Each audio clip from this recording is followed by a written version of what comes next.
host of the African History Network show.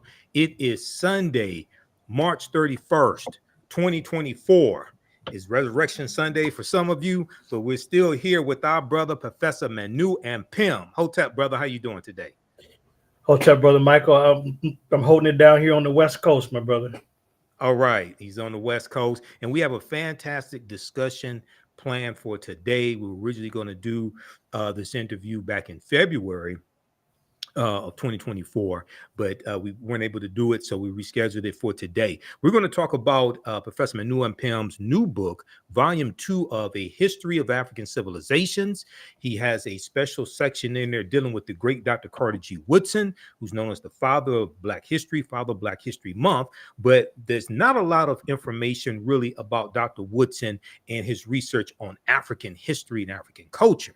Professor Manu Ampim is going to talk about that today, as well as a topic that Professor Manu Ampim talks about all the time, which is the need for primary research. The need for primary research, okay? Now, if you're not familiar with Professor Manu Ampim, he's a historian and primary or first-hand researcher specializing in African and African-American history and culture. He's currently a tenured professor of History and Africana Studies and the chair of the History, Anthropology, and Geography Department at Contra Costa College in San Pablo, California.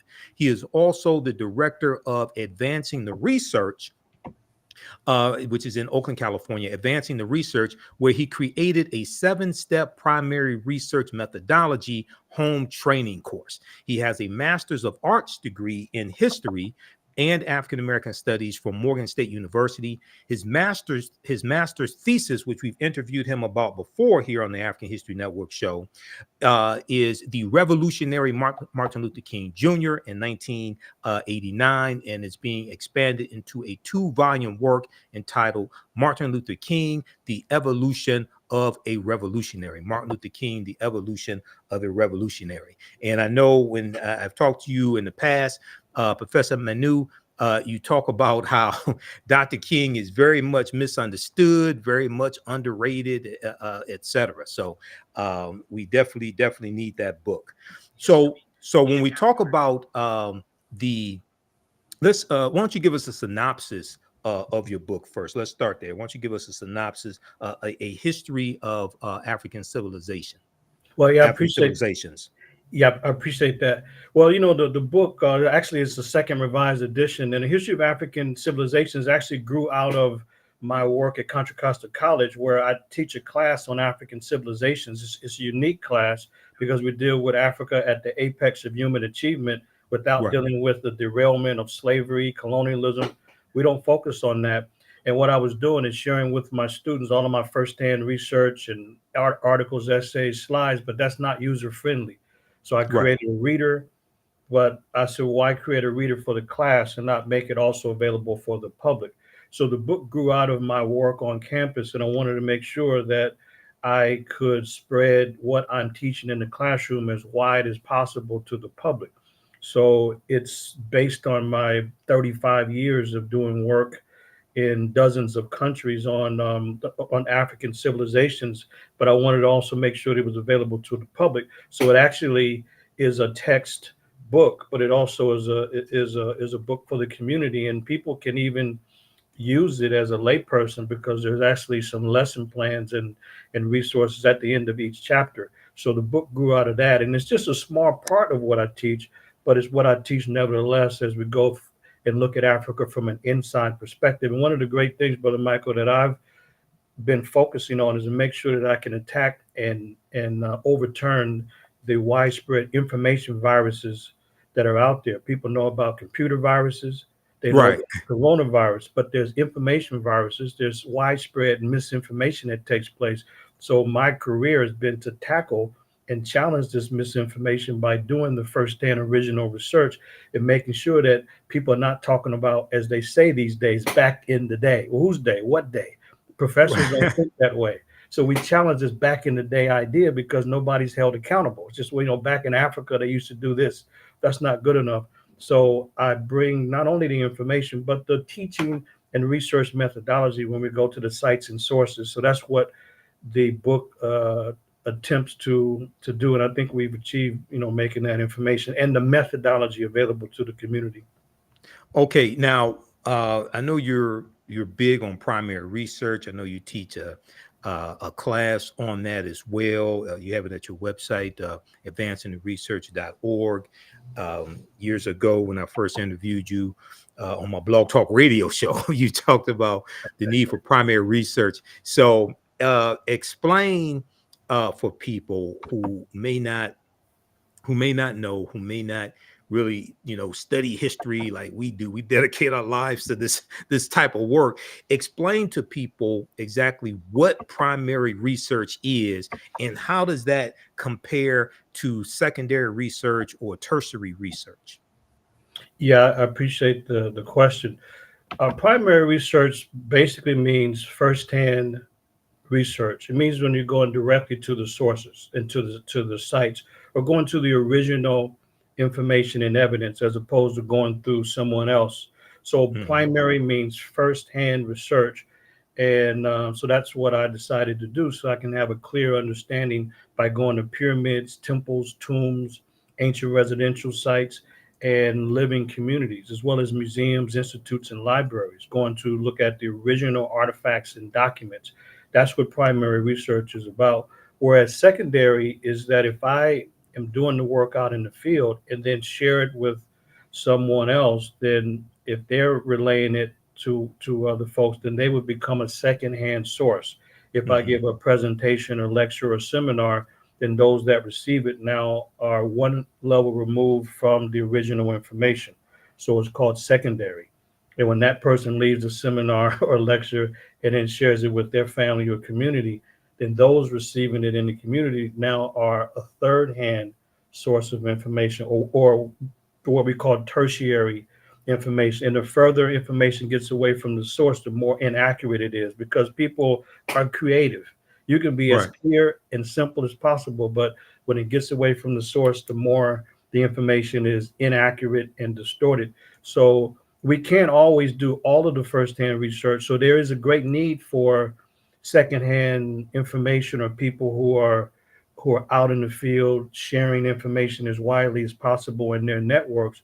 But a real scholar is not just relying on that, on what other people have written or what other people have produced, but they're going to the sources themselves as well. So this is why primary research is the highest level of research, and we can't minimize the significance of it, because one thing I learned by looking at the actual documents and Mhm. going out in the field myself, it's like, wow, what I had been told versus what I saw and was able to document is usually very, very different. So this is why primary research is important. And and people always talk about his story. Right. I I agree. There's a concern about him or his story. So we've always called it our story, but we cannot teach and promote our story accurately unless we're going to the records and the sources. And it's not easy, but it's Right. required. It's It's required if we're going to penetrate another level of understanding and learning. So that's why I'm so totally dedicated to primary research. right, and it's time consuming, and it costs money too. It costs money to do research as well. People think it's just free to do all this type, but no, it's not. And we don't do this for the money, but it sure as hell takes money to do this. Okay. Absolutely, Um, absolutely. in the beginning, you mentioned misinformation that's out there, and I think you talked about a history virus or something about a virus. What'd you call it? Information virus. Information virus, right? Yeah. Information virus. So so let people know, um the when people take your class at Contra Costa College, are you teaching freshmen, sophomore, juniors? Are you teaching master's courses? Who, generally speaking, what level are you teaching? Contra Costa College is it's a community college, so we, Hmm. we have a lot of younger students out of high school, 18 to 22, 25, but there's a lot of returning students in their 30s, 40s. Yeah. It's pretty common to have grandparents as well. And when Hmm. people know that I'm teaching the African civilizations class, I get community people that will sign up for that course. So they may not be a large percentage, but there's always older community people just taking that one class. And then we also, as I mentioned, we have older people as well. But if you look at the largest group, it would be a group in their teens, 20s, and early 30s. That's the larger group. And by the way, it's a cross section of students. Now, Right. I get more students of African descent in my African civilizations class than we would in the U.S. history class and the California history class. But it's a range of students. And, and one of the things too about if you're effective and students are not just in the class to get a grade, that means that after the semester, when the grades are turned in and there's no incentive for them to be in touch with you, and when students come back and then they find me on social media, they're not even history majors, they're not even Right. African American studies majors, they just want to continue to learn. And so that's when you know you're effective, because they can say anything during the semester. But after the semester, matter of fact, just this past week, one of my former students, he's now a football coach. And Okay. I was doing a talk on campus, and he said that, Professor, I just want you to know that I took your class around 2008. By that time, bodies change and facial hair and all that. So I didn't recognize it. I didn't recognize him at first. And then he gave me his name. I said, I remember that name. And then he sent me an old picture. I said, I remember. And so Mhm. Brian, he said that it's because he took my classes that he decided to major in history, and that's been his discipline ever since. But Wow. that's what I get on a regular basis, and so you can, we're not in it for accolades. We're definitely not in Mhm. it for the money or anything like that. But it always is refreshing when we see students in the community and they tell us different stories about the impact. So that's how I know that it's impacting not only students of African descent, but students across the board. Because if you're giving insight from a balanced perspective, reasonable people see the value in it. And that's what I've learned over the 18 years that I've been at Contra Costa. 18? Let's see how many years. Yeah, it's been 18 now. Right.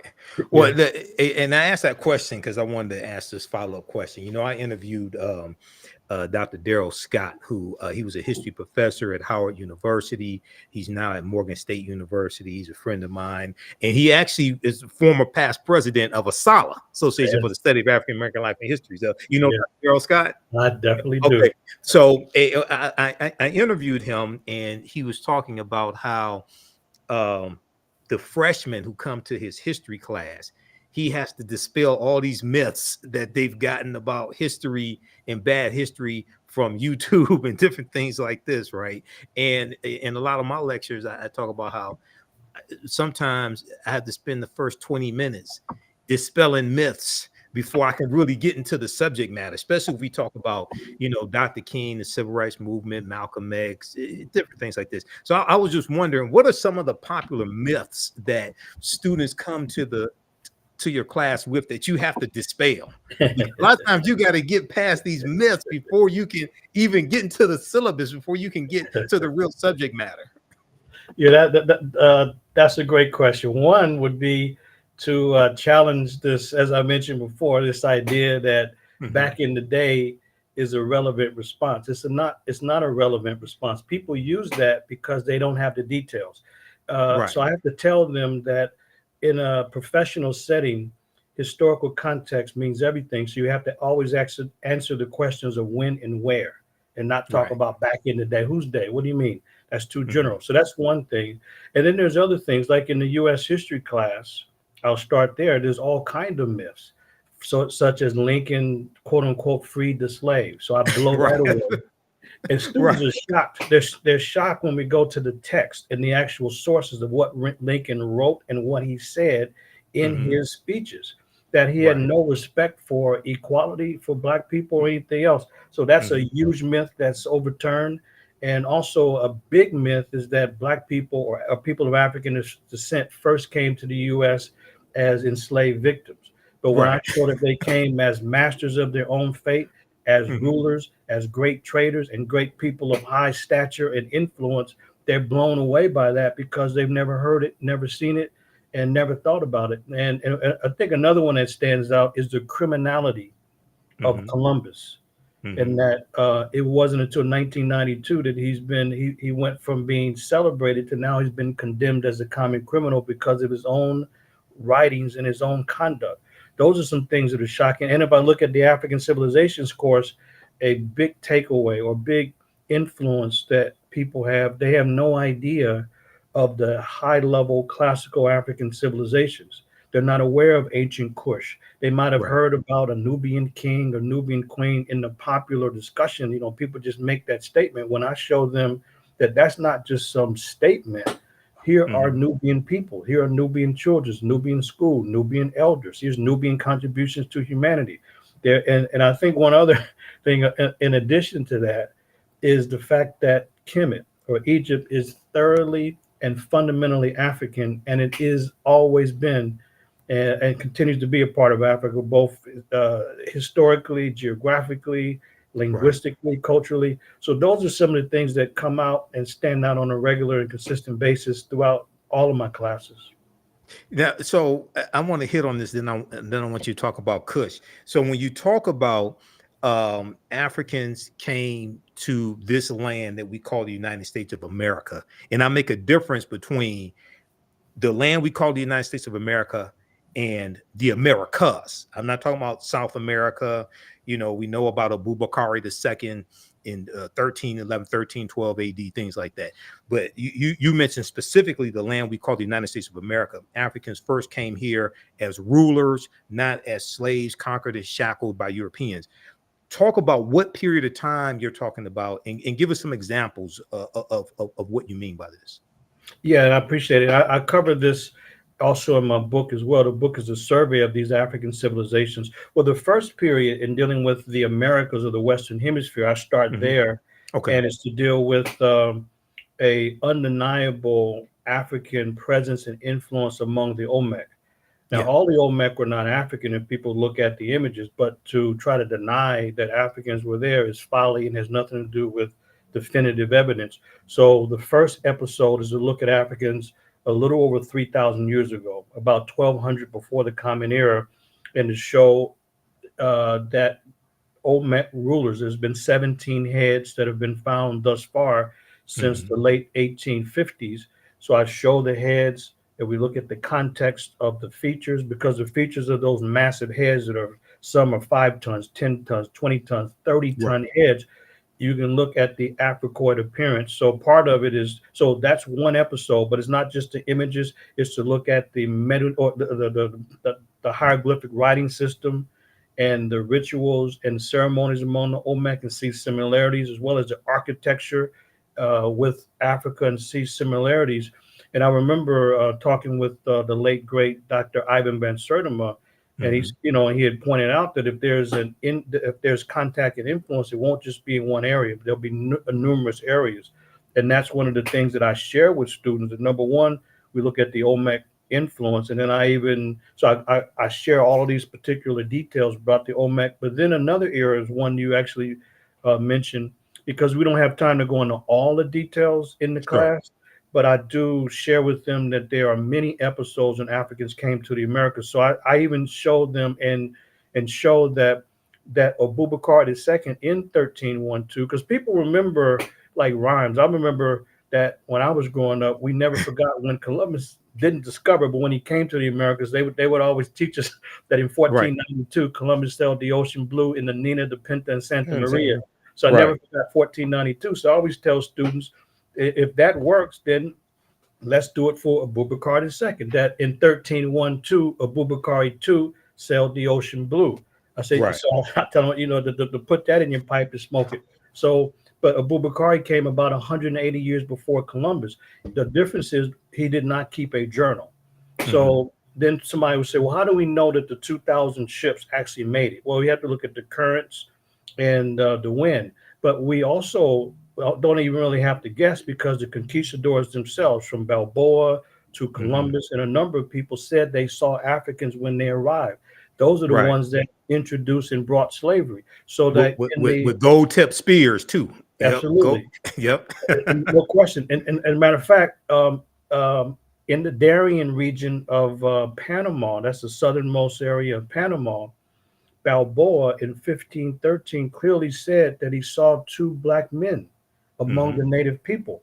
So people say, yeah, but they're just descendants of slaves. That makes no sense because chronologically, Balboa is the first conquistador that brought slavery. But what we learned from the records is that Africans in that region were distinct and separate from Native Americans. It seems as though that they had some differences and conflict. So they had their own areas.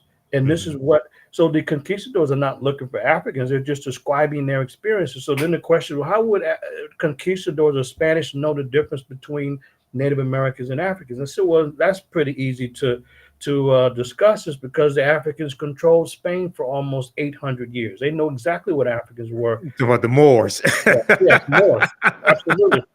And no question whatsoever. So Garcia Ordonez de Montalvo, when he writes his novel in 1510 about the Night Esplandian, he explains that it was Queen Khalifa that ruled over the so-called island of California. They didn't know it wasn't an island, it's just a small strip of land.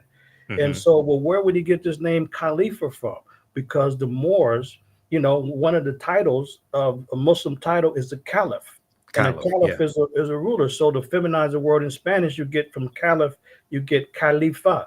And so this is what was in the mind of the Spanish. And so you got an author who writes about this story of a woman controlling so-called California, and the conquistadors, they took that seriously, like Cortez. He takes that seriously, looking to conquer not only the mighty Aztec and Montezuma II, but also to conquer whoever this Khalifa was. Right. Anyway, but I go into those two areas, the Olmec from 3,000 years ago, and then the West African voyages in the 1300s, and then use the conquistadors who came later and who described the Africans that they saw and heard about from Native Americans to show two very distinct periods of Africans in the Western Hemisphere before the conquistadors, before Columbus, Balboa, and Pizarro and the rest of them, to show that they came as independent traders and rulers and not slaves initially. Yeah, and the one book that I recommend for people is by Dr. John Henry Clark, Christopher Columbus and the African Holocaust, Slavery and the Rise of European Capitalism. Because this book came out in 1992, which was that 500-year commemoration of Columbus setting sail on his voyages. And what a lot of people miss, and this is, I probably first heard Professor Kabahai Wafa Kamenei talk about this. He's one of my teachers.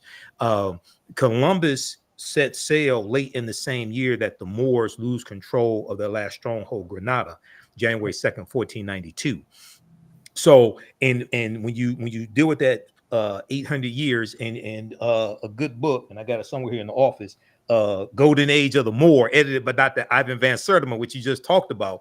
Yeah. That was one of the books right there that caused me to like really hone in on this history and really understand, because a lot of people ask the question, okay, you have ancient Kush, you have Nubia, you have Ta-Nehisi, you have ancient Kemet, you have Great Zimbabwe. How do we end up in chains, things like this? Well, you got to look at that 800-year period of those Africans, not just in Spain. They first go into that Iberian Peninsula, but go all throughout Europe. And they're taking the teachings from the Nile Valley region of Africa into Europe, which brings Europe out of the Dark Ages. And I talk about how everything we taught Europeans came back to kick us in the behind. Okay, everything we taught them came back to kick us in the behind. Whether it was making swords, whether it was introducing the periodic tables, chemistry, the almanacs, showing them what's around the world, things like this. So talk about for a minute the importance of really understanding this chronology of history, because one of the problems I had with the 1619 project, even though they do have some good information in there, I wouldn't pass a law to ban it. I wouldn't do that. But one of the things that they do is they do mention 1526 when the Spanish try to set up a settlement in the South Carolina, Georgia area. Right. And they take about 100 Africans in there. That's 93 years before 1619. But they don't like really deal with that chronology before 1619. Okay. Right. Talk about the importance of understanding the African Moors and their connection to the Nile Valley region of Africa. Well, I think people should know that the Moors were from North Africa. These were Muslims. These were African Muslims from the north, and they were able to bring a tremendous intellectual tradition into the Iberian Peninsula, into Spain and in parts of Portugal in 711 of the Common Era. And the Moors, they don't just develop this in a vacuum. You have a tremendous intellectual tradition that goes back many millennia in the Nile Valley, and then Right. also there's a great intellectual tradition in West Africa too. So that's Van Sertima's Yep. book, and that's part of the Journal of African Civilizations, which, by the way, is the greatest journal on African civilizations in the second half of the second 20th century, from 1979 to 1994, 15 years of one of the most important series of publications that we've seen. And the golden age of the Moors is part of that. But the Moorish intellectual tradition is very important because when they go into Europe in 711 and occupy Spain, they don't just go in and destroy, they bring knowledge. Right. So, Right. they bring book making and the book distribution industry. They Hmm. introduce universities. They introduce the first streets with lights. They introduce Right. architecture. The Moors also introduced, so people can't even talk about the cultural aspects like the flamingo. You can't talk about the flamingo unless you look at the Moorish influence in music and dance. Hmm. Now, the Spanish Christians didn't necessarily like being occupied, but the reality is they were occupied by African Muslims, but it wasn't a destructive occupation, even though they may not have been excited about it. But we can see that the Moors had a tremendous influence, and it wasn't to go in and destroy and tear down things.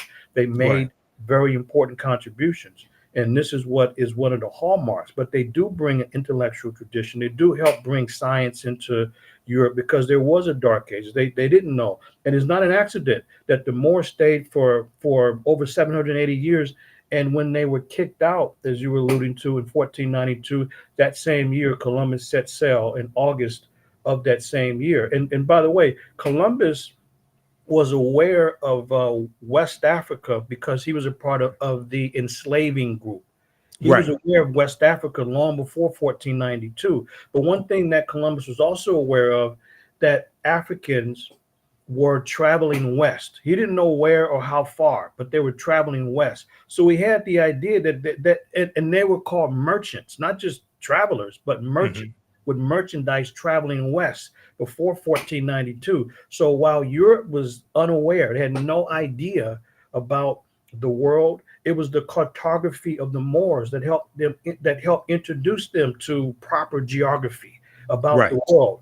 And so Columbus, yes, he was a risk taker. In Europe, they thought the world was probably flat. That's why it was difficult for him to get funding. But Ferdinand and Isabella finally came together and they pushed the Moors out, but they also financed Columbus's first of his four journeys. They figured it was no big loss because they weren't going.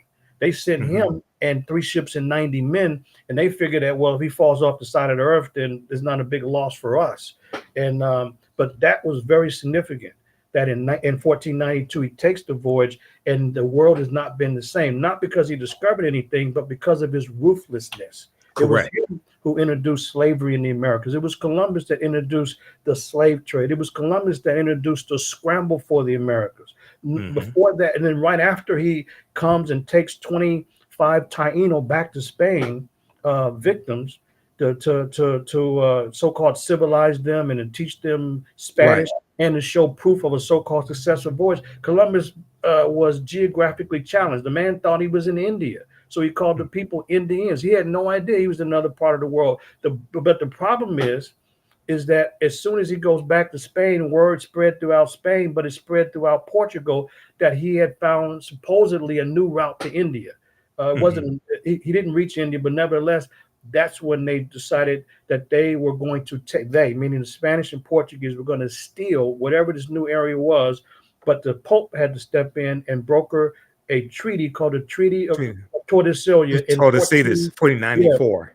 in June 7th, 1494. 1494. In Yes. 1494, absolutely. So Hmm. they carved up the entire area, and they didn't even know where the hell they were. They just started. They said, "Look, we know West Africa, so let's go so many leagues based on his 10 weeks, so many leagues to the west to try to figure out where he landed." They thought he was in islands near India. So anyway, the treaty actually divided all of the Americas, Right.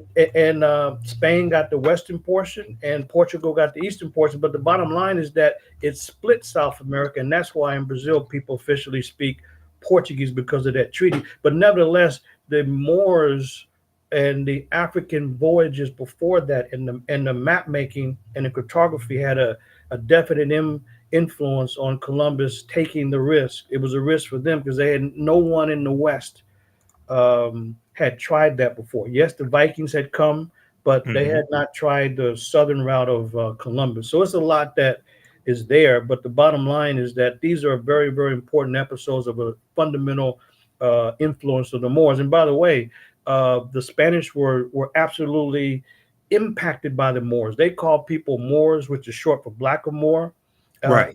and they called the women Mora, More for raw. example. Mora, to feminize it. So, and then people with names like Maurice and Morrison, that's Yep. that's an influence of the Moorish influence by name. So it's quite Correct. a contribution that the Moors made to provide a foundation for for the modern European growth and development out of the Dark Ages.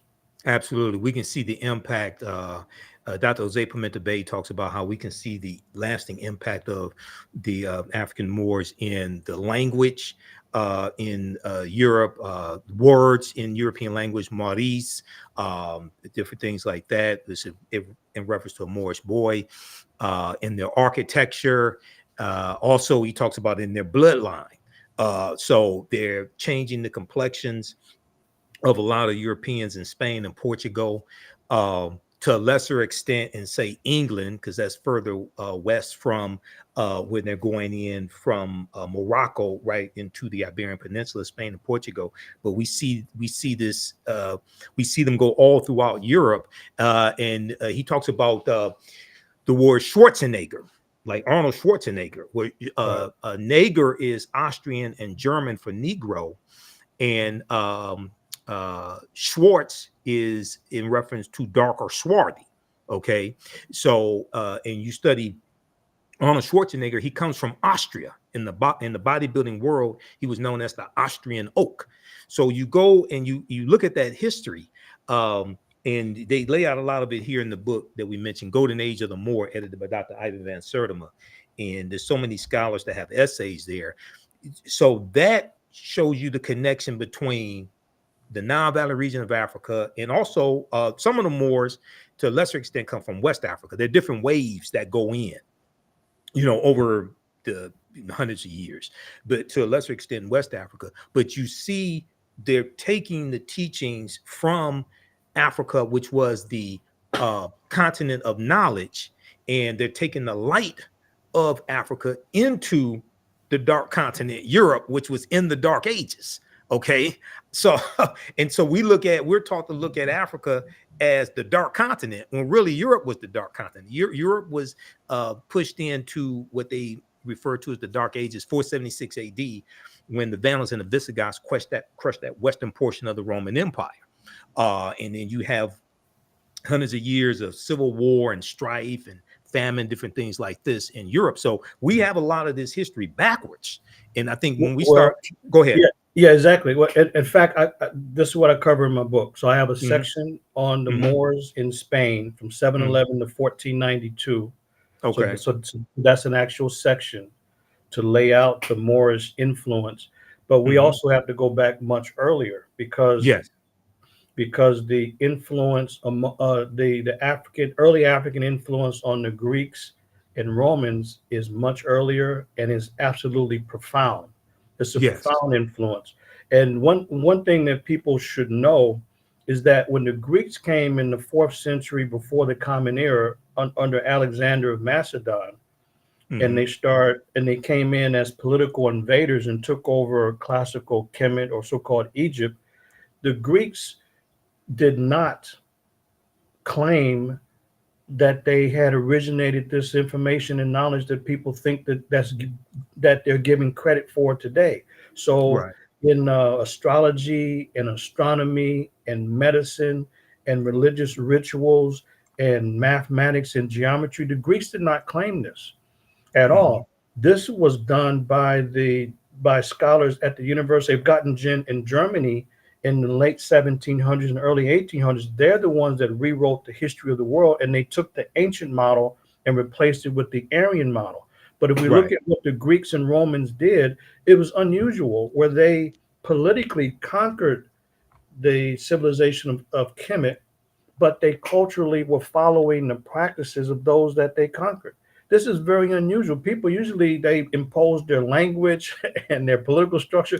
It was the opposite. They were imitating African ceremonies, imitating African rituals, taking on African ceremonies, worshiping African gods, marrying African women, and so forth. That's what Yep. they were doing. But when they came, the civilization was already gone. It had disappeared, but they were imitating the early African civilization, and they did not claim, the Greeks and Romans did not claim that they created any of this. Like Lucian and Diodorus and Herodotus and Right. Homer, they give great credit to Africans. Not once did any of them claim anything that they were the originators of. So so it's very important to know that that the early African influence took place over 2,000 years ago, and then what we were discussing, the Moorish influence, is another episode of a fundamental and a profound African influence upon Europe, because the Greeks did not, like, for example, even during the classical period, they Hmm. did not have libraries. Even then, they didn't have Socrates, Plato, Aristotle, they didn't have libraries. All of a sudden now, Alexander invades Kemet, Right. and they didn't go in and start, quote unquote, building libraries. You don't start building institutions abroad that you don't have at home. And Correct. so this is one of the important things for folks to know. So there's libraries in temples throughout Kemet. There's, you can see the lot. So when I'm leading tours, we go inside the temple and you see where they kept the scrolls, the libraries. And the Greeks came around and they start, as I mentioned, imitating African practices. And you can tell the difference because when they come in, they don't understand it. They are trying to duplicate, but it's now, it goes from high level art and execution to crude, clumsy, and incompetent imitations. And you can see clumsy, and incompetent imitations in the outrageous paintings, and then it's just drawing. It's not spiritual anymore. It's just drawing. And I have, like, for example, you have people with two arms and I'm sorry, two left arms or Two left two right arms. hands because they don't know what they're doing anymore. And so this is what's happening. But nevertheless, the influence was profound, and this is why I wanted to do the book, the second edition, and add a little bit more, because we got to make sure that it's very, very clear that a lot of the contributions that people think are European or Greek are not. For example, chemistry. The Hmm. original word is chemet. We can look at the Right. etymology or the history of the world word, and I put the etymology in that, and also wanted to make it very clear that a squared plus b squared equals c squared, the square of the hypotenuse. This is clearly documented by the Africans on a scroll that's in the British Museum. That this has Right. nothing to do with Pythagoras. So the Pythagorean theorem, a squared plus b squared equals c squared, geometry that every 10th grader has to learn, this is made up. But this was fabricated by those outrageous scholars in Germany in the late 1700s, who rewrote the history of the world with no new evidence or data, and they took the uh, the Greek and Roman texts and turned them upside down and dismissed them because they had no problem giving Africans credit, and that's why people should read the Greek writers. They not once did they ever disparage Africans. They gave them high praise, even so much to say Herodotus says that the best looking people in the world were Ethiopians. He's talking about Kushites. Usually the people think Hmm. they're the best looking, but they Right. said no, the Africans were the best looking. So that's how much credit they gave to Africans in the early period, going back a couple thousand years. Yeah, a lot of this really gets turned around in the 1700s and especially in the 1800s when the Western world discovers ancient Kush, and they are astonished by the civilization that was built and didn't want to credit that civilization to what they call Negroes. Um, Talk for a minute about ancient Kush and in that conversation, because from my understanding, Kush was more of a region than a country. It may change at certain periods of time, but it was more of a region. But you also have what we call ancient Nubia or Ta-Nehisi. So talk about those for a minute, please. Yeah, I appreciate that. Well, one of the things that gets distorted is that the vast number of people, they are using the anti-African archaeologist George Reisner.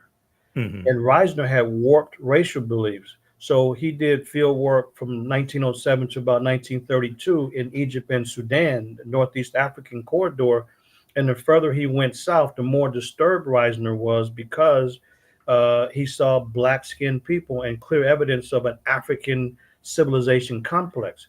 So Reisner began to distort and misrepresent what he was finding. And he was really frustrated because he was there with the absurd mission of looking for a white queen and couldn't find one. So Reisner, he's on a mad search for a white queen. So he's fabricating information. So the further he went south, he's seeing Kushites, but in his mind, he can't give credit to them. He said that these people were incapable of these kind of developments. So he's Right. mislabeling them. So what's happening now, and people are running with the ideas and the chronology of an anti-African racist, and everyone agrees to that, but people still use his framework. How could that make sense?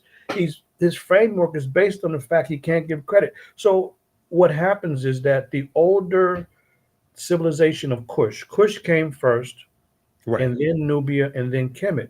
But Right. Reisner does not give credit to the older version of the older original Kush, and that's what's the most ancient part.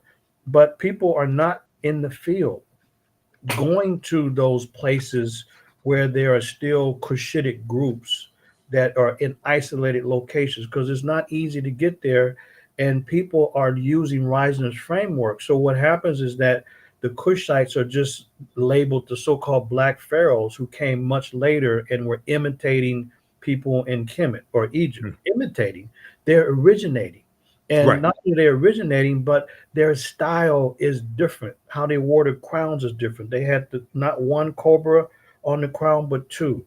The shape of the pyramids, and they have it tapered on each corner. Is very different. So Mhm. it's a distinctive style, but there's cultural overlap because they're in one ecosystem. They're in one cultural complex up and down the Nile Valley. But Kush is the original civilization that goes to the south. That's why I've been doing work in not just Egypt, but I had to go further south to Sudan and southern Ethiopia and Kenya, South Sudan, and Uganda. That's the region where you have Cushitic groups that are still around today that speak a Cushitic language. They don't know about Old Kush, but they certainly know that they're part of Kush in some way. Like, for example, when I'm in South Sudan, is interesting because they have a Kush bank in South Sudan, they have Kush Airlines, and people speaking a Cushitic language. They understand, they respect Kush. They just don't know about the ancient part, but they can Right. explain how they are practicing today, their cultural practices, and they know it relates to Kush. You know, whether it's in South Sudan or Southern Ethiopia, among the different groups. And so this has been my work to really help to uncover the deep history of Kush. So I coined the term Kushology, although there are Okay. previous scholars, Drusilla Dungy Houston, and Hmm. there's been John G. Jackson and Chancellor Williams, but they were using the term Ethiopia, the Greek word, and the word Ethiops mean burnt face, black face, or kissed by the sun. But Right. that's what the Greeks called it. But they're referring to Kush. So there's early scholars that we have to give credit to. And so what I did, I coined the term Kushology in order to define and explain the field work that I continue to do in an area because Kush is the oldest, and we don't know that much about it because it's difficult work in the field, and we have to have the right framework in order to understand it, because there are so many groups that have words and terms and practices that link directly back to Kush, but it's either ignored or the practice is mislabeled. So for example, I remember on Facebook, when was this, a couple of years ago, I was showing that the people at the Louvre in Paris, they don't know what they're talking about. They've labeled some Kushites as Nubians. Now we know Nubia was a high level culture in the past, is a great group and cultural group today, but they labeled the Kushites as Nubians, but we know they're not Nubians because of the cultural markings, not scarification. That's a European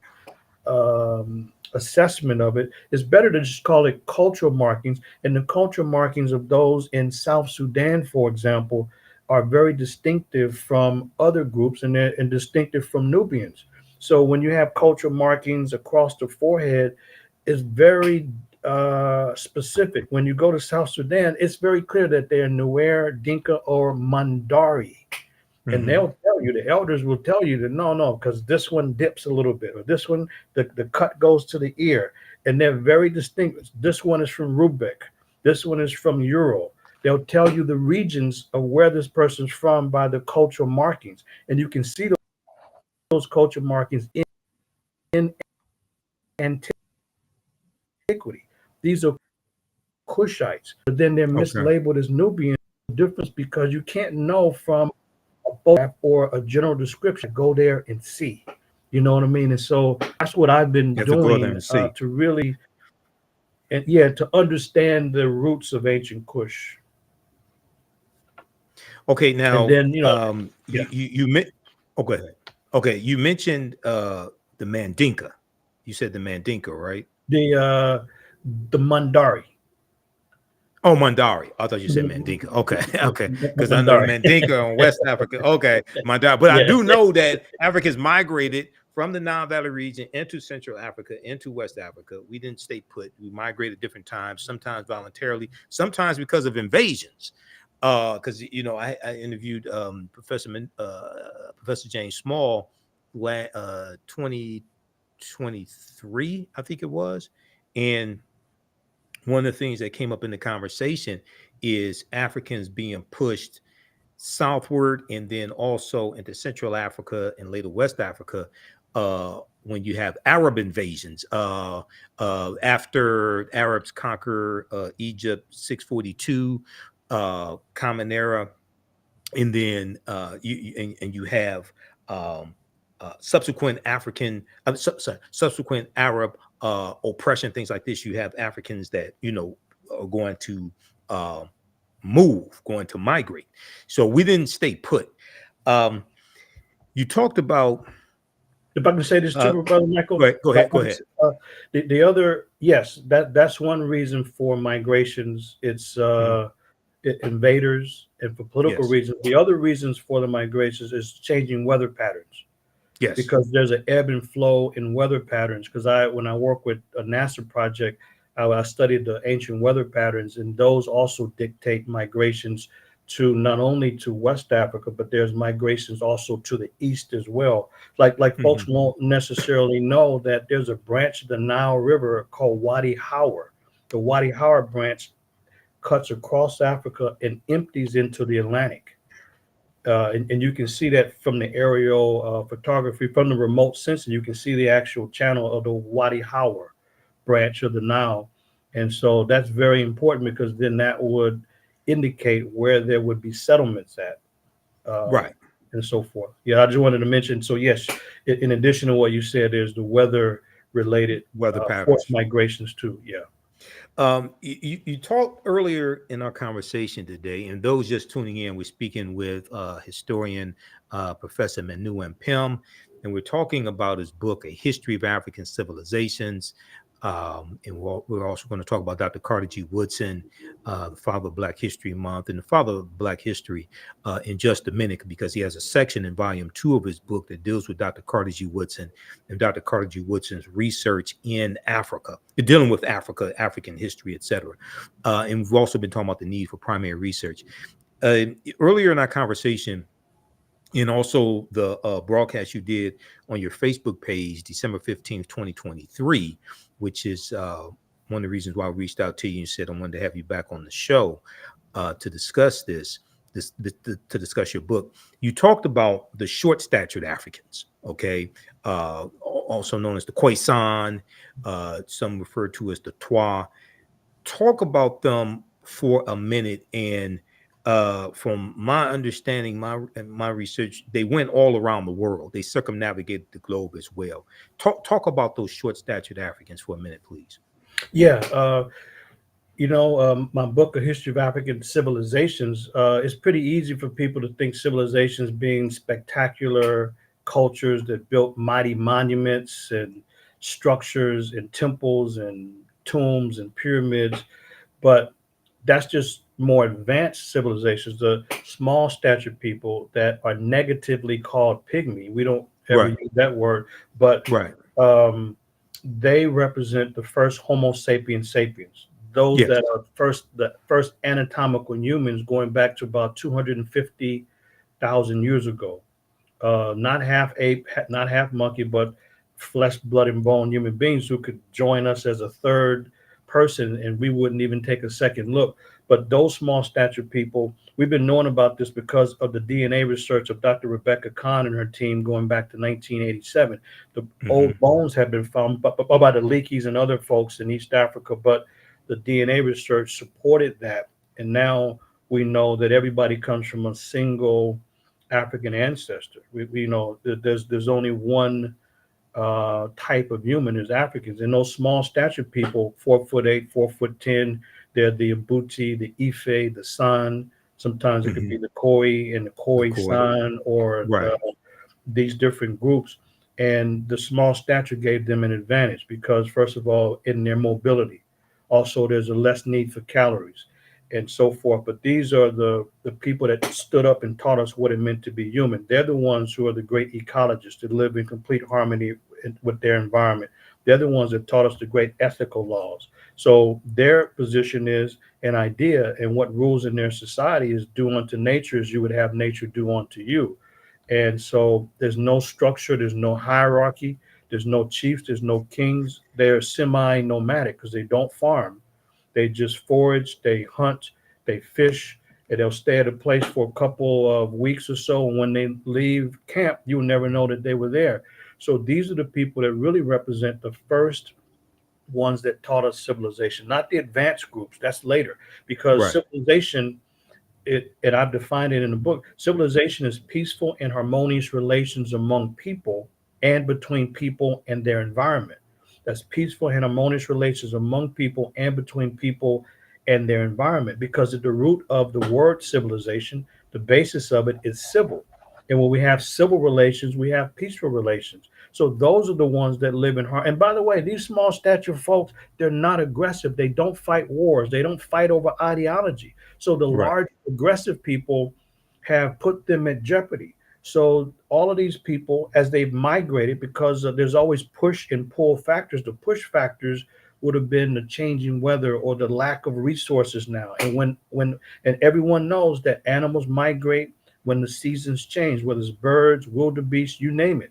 And so when the food supply moves, the people must move to survive. And the only way in which a group can be sedentary, they must be able to farm and they can create a storehouse of food. So that the small stature first Homo sapiens sapiens, yes, they migrated into certain areas, and in some cases in Asia, they did not change their physical appearance because the weather pattern is the same. You look at Right. the folks in Indonesia, in Philippines, and other places, they're as Africoid in their appearance as anyone else, whereas others did change. In Europe, they changed. In Asia, they changed. They differentiated, is what the term is, because it's the law is either adapt or die. But Right. these are the people that taught us these great laws of sharing and caring because they lived in plentiful environments, and they are the ones that have provided a tremendous foundation for civilized life and conduct. But what propagandists have done is overlook these small stature people and then say civilization means something else. So they can include Greek and Roman. So they'll say civilizations when you have farming, metallurgy, uh, cities, and Yeah, a writing. government and writing. And they Writing, yep. and those five elements. Well, wait a minute. The problem is those are things, but they don't deal with the quality of relationships. It's like the Romans. They were very brutal. All they did was fight and enslave people. What's Right. civilized about that? Exactly. And so that's the distinction I'm making in the book, that you have real civilized folks, the small stature Africans that were the first Homo sapiens sapiens, and they represent the true definition of civil relationships as opposed to some contrived, made up, fake and phony definition that doesn't make sense. Like we're told that the origin of so-called civilization is in Athens, Greece, in the 5th century before the Common Era. How could that make any sense when 80 to 90% of the people in Greece were not even citizens, had no political rights, couldn't even vote. And that was all women, the Mhm. poor, foreigners, and slaves had no rights in Greece. Where in the hell is a democracy? It's not a democracy of the people, for the people, by the people. It's a democracy for the few. This has been a Right. bogus presentation to the world to say that the Greeks somehow created civilization when they were anything but civilized in their conduct towards the people in Greek society. And besides that, all they were doing fighting all day long. Right. So this is Exactly. what has to be looked at to separate the facts from fiction. Okay, now the Khoisan, they date back, their ancestral line dates back somewhere at least 100,000 years ago, maybe longer than that, something like that. Now, the Khoisan, we know they go into the Philippines, they circumnavigate the globe. Was there a presence of the Khoisan here in the land that we call the United States of America, or or a greater aspect, North America? Was there a presence of the Khoisan? There was not, but what we know is this, and so we know that that the oldest group, so the Khoisan, so you mean like this is in southern African area. Hmm. Um, but in East Africa, this is like near Tanzania and the Olduvai Gorge area, and even the DNA work research with Dr. Khan and her team dealing with mitochondrial DNA seems to support an Eastern African origin. But what we do know is that these small stature people certainly have gone into Asia. They're very short Right. stature. Um, and we know that they were dark skinned when they left and they went into Europe. And this is why they have rickets, which is a deficiency of vitamin D. Ricketts. Right. Yeah, because the melanin is going to block some of the ultraviolet rays of the sun. Now, what we do have in the Americas, we definitely have the oldest inhabitants of all of the Americas is in South America, in Pedro Ferrada, Brazil. So the evidence from Pedro Ferrada, Brazil, the oldest documented occupation in the Western Hemisphere, it goes back to at least 56,000 years ago because of the discovery of rock art and hearths. A hearth is Mhm. a fireplace. And so Right. we've been knowing about Pedro Ferrada, Brazil, in the Sierra de Capovera National Park. We've been knowing about that since 1986, and that's when they discovered the site. And first, they had the date of Pedro Ferrada at 48,000 years ago, but the discovery of the hearths, the Mhm. fireplaces, pushes it back to 56,000 years ago. But that's in South America, because the reason why people were not in North America, because there would have been no way to come to the area because of the warm glacial period. The whole northern The warm hemisphere was ice still age. locked up in ice, and the ice didn't begin to melt until about 25,000 years ago, and it created a corridor. It created an Mhm. opening that allowed people to migrate from Siberia in Asia across this opening in the ice into North America. But this opening didn't take place until much later than the settlements in South America, which means Talking that about the yeah, Bering Straits. Yeah, go yeah, ahead. so Bering Strait was afterwards, but what we know is that the people migrated by watercraft, and this is Mhm. one of the problems that early historians have, is that they have this absurd idea that the waters were somehow, the waterways, the oceans and seas were somehow a barrier to travel, when in fact the waterways have been a facilitator of travel. People have always been ingenious in traveling. Right. So it's clear that they were in Page of Ferrata. The rock art doesn't lie. The Hearths don't lie. I mean, who paints like that? Who creates fire? Why do we need fire? To cook food, to keep warm, to keep away animals, for light.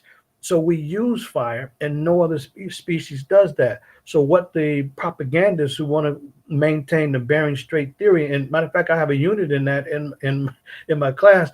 We call it not the Bering Strait theory, but the BS theory, and it's a Okay. BS theory because people did migrate through the opening in the ice, but the part of it that's incorrect and is BS is that somehow represents the first inhabitants. No, Right. there were people that were already in the Americas, not only in Pedro Ferrata, Brazil, but Monte Verde, Chile, going back 33,000 years ago, or Huey Lactico, Mexico. There's a number of different sites in the Americas long before people migrated through the Bering Strait, so that the small stature people, and there's not really a clear indication of the height of the people in Pedro Mhm. Ferrata, but their Africoid identity is very clear from the images. That makes it very, very clear that they were of Africoid descent. Wh- Oh, and Um, I'm sorry, Brother Michael. One other mhm. thing that's very important, that in all over the world, including in Africa, the small stature people, all of them, with no exceptions, they live today in places of refuge, hiding, and safety. So they Yeah. live in rainforest, like the Ituri rainforest in Democratic Republic of the Congo, or they'll live in desert environments like the Kalahari Desert, like the Khoi and the other people, the San, and or they'll live in islands, hillsides. But that's where these people live, in places of isolation and hiding and safety, because they're not aggressive. They don't fight, and Right. this is why they don't fare well in the modern world. But everywhere we see them, they're in isolated, remote areas for safety and refuge, and that's what is very, very important to know. And in South America, the evidence seems very clear that they were attacked much later by those that came through the Bering Strait. And there, and people can find a documentary. It's called "Tracking the First Americans."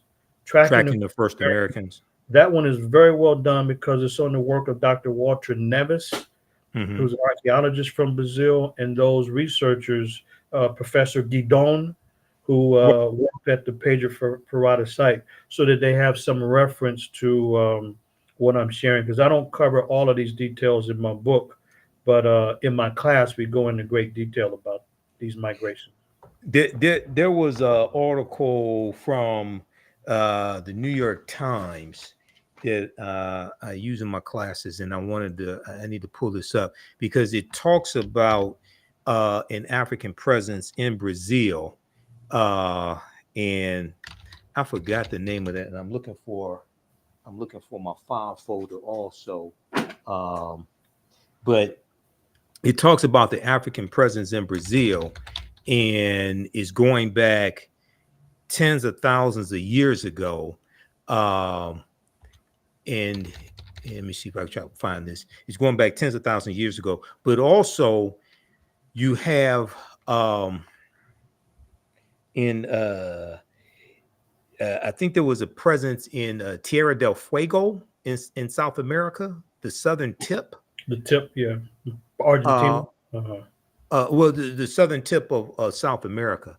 Right. I'm gonna see if I can find that article. Okay, so when you talk about Dr. Carter G. Woodson in your book as well, and you in the broadcast that you did December 15th, 2023, you talked about how Dr. Carter G. Woodson is left out of the conversation dealing with African history, um, African culture, things of this nature. But his last two books dealt with African history. He had African history background, and then he was working on another one. But he also had a book on African folklore, Right. African. Um, myths and folklore as well. Talk about Dr. Carter G. Woodson, who most of us know, co-founded the Association for the Study of Negro Life and History, September 9th, 1915. Um, Created Negro History Week, second week in February 1926. Talk about his research in Africa, dealing with African history and culture. Yeah, that's one of the most important developments in the 20th century regarding African civilizations. Carter G. Woodson is very much omitted without justification from the focus and discussion on bringing African civilizations to the forefront. One of the things that Woodson did, I mean, he created his organization, the Association for the Study. At that time, it's called Negro Life and History. Now it's Association Right, for the Study of African American Life and History. And Woodson began to do his work in the early 20th century. And when Woodson was around up until when he passed in 1950, his focus was increasingly on African civilizations. But from the time that Woodson led the charge to make the focus on history of Black people front and center, when he created the week in the second week of February 1926, Africa had always been a central component for Woodson. So and he's left out. So a couple of things that folks should know. He wrote several books on Africa. You mentioned right, African myths and folk tales. That was one. The last two books he wrote was African Heroes and Heroines, and the last book is the African Background Outline. That was right, the last two books. Not only that, but the last three articles written by the great scholar who passed in 1950. The right, last three articles written by Woodson was a article series simply called Egypt, a three-part series, and it was called Egypt because for Woodson, the mission was to bring back the missing pages, the missing chapters, and the missing volumes of the Black contribution to U.S. and world history. So for Woodson, this was unacceptable that Black people had been written out of the story of U.S. and world history and contributions. So for him, it was to establish our humanity. So when Woodson is focusing on in his essays and his books and his presentations to his organization, when he's arguing that there has to be the missing pages put back into the story, he's not just talking about the experience here in the US, he's looking at a global experience. When he says world history, he means just that. But so when Woodson was around, not only did he is he writing about African civilizations in his articles, his essays, and his books, but even the theme of the organization. You look at the organizational themes, and you see a number of themes during the lifetime of Woodson dealing specifically with Africa. Since that right, time, the organization's moved away from Woodson's position on Africa, and the problem is that people don't even know. If they look at the journal of the journal, now it's a Journal of African American Life and History, but the Journal of Negro History, Negro history. when that was founded in 1916, the very first issue is dealing with Africa. And not only that, but he has a team of writers who are focusing on Africa. So they from the very first issue of the journal, volume one, number one, there's several articles dealing with Africa, and they constantly did book reviews, and they're on Africa, not only from the first issue of the volume of the journal all the way through. But not only that, but even the bulletin. Later on, they created the bulletin of then it was called Bulletin of Negro History. Now it's a Bulletin of the Black History Bulletin. But in 1937, the very first issue, Woodson, as the editor, he has a big old picture of Africa on page 6, a big old picture on the very first issue. And in Right, fact, all the way through, there is focus on Africa, and this gets left out of the scholarly um, discussion, and when scholars are looking at the Black history movement, they leave out Woodson and his unique focus on African civilizations. Like, for example, let me just give one example of what gets left out. So in okay, March of 1939, the so-called Negro History Bulletin, which was designed and focused on for teachers, so that teachers can teach the students, this is what Woodson wrote. He says sculpture reached its first. Sorry, let me go to the title. The title is "The Negro in Art from Africa Mhm. to America," and this is the March 1939 issue, Volume 2, Number 6. And this is what Woodson writes. He says sculpture reached its first high level in ancient times under the Egyptians. The Sphinx near the pyramids of Giza, the temple at Luxor, the rock temple at Abu Simbel, and the obelisk show the greatness of Egyptian architecture and sculpture. And so he's claiming Egypt or Kemet as an African civilization, but he's writing articles all the way through. He's reviewing books like Lorenzo Turner on on on Africanisms in the Gullah dialect, and Woodson's reviewing the books like that because Africa was front and center for Woodson. There's not a time that Woodson was not writing articles and or books about Africa or his organization having themes dealing specifically with Africa.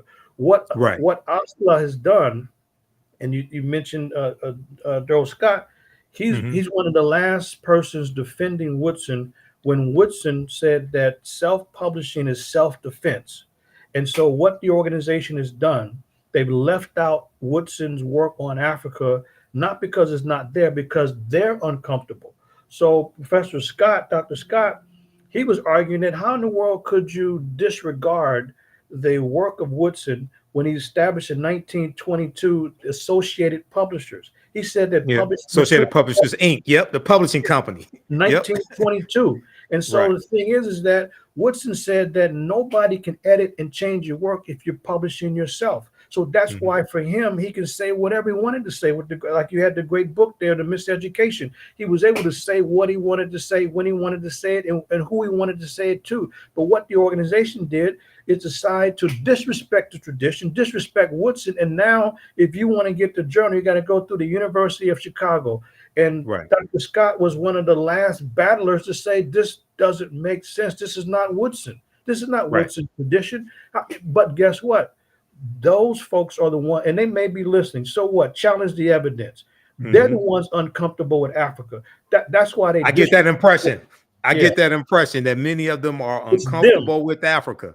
They're Yep. uncomfortable with Africa, and that's why they would rather give up independence against Woodson's position and give the publication to the University of Chicago. So, folks, if you want to get the Journal of what's now called a Journal of African American History, or get the back issues of the Journal of Negro History, you got to go through the big mainstream institution, University of Chicago Press, and not through the Association for the Study of African American Life and History, because those professionals who have the money and resources to remain independent, but they don't have the orientation. So they Mhm. disrespect Woodson and they disrespect his tradition. There's no defense to it. So kudos to the guest you had on, because Yeah, Brother Dr. Scott Daryl Scott. Daryl Mhm. Scott, he's one of the last ones fighting to try to keep a respectful focus on Woodson's vision.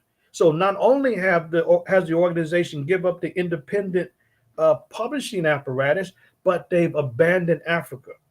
And you Mhm. look at the themes now, everything is African American. There's nothing wrong with that. But look, but Brother Michael, here's how we do it in the And Woodson tradition. and I have some of the themes. Go ahead, keep talking, because we got Okay, some of the now themes. Because there's been a theme. There's been an annual theme for Black History Month, Negro History Week, African American History Month since 1928.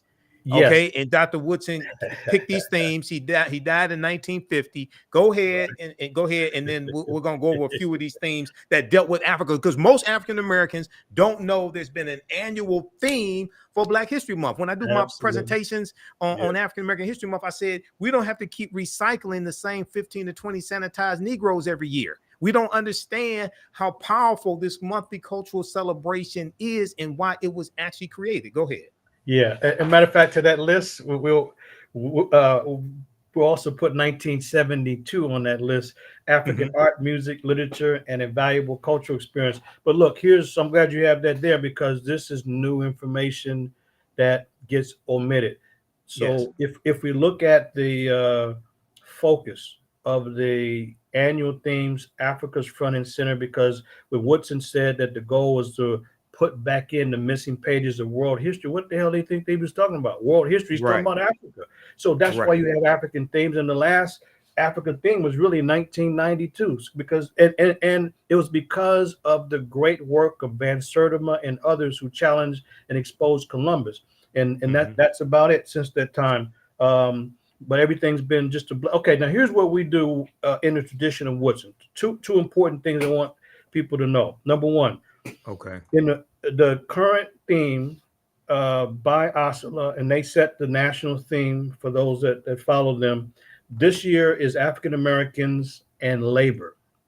So we changed it.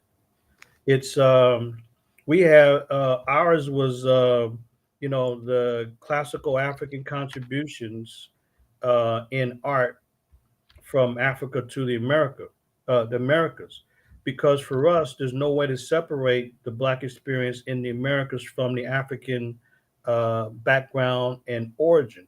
And so, whenever they have a theme only focusing on African American, we add the African component to it every single time. But Right. so so they have they have African Americans in the arts. That's okay, but it's not in the Woodsonian tradition. The Woodsonian tradition would be the achievements in art in Africa and the Americas. That's why I read this article he wrote, "The Negro in Art from Africa to America." That's in the Woodsonian tradition, and but the people are not comfortable with Africa.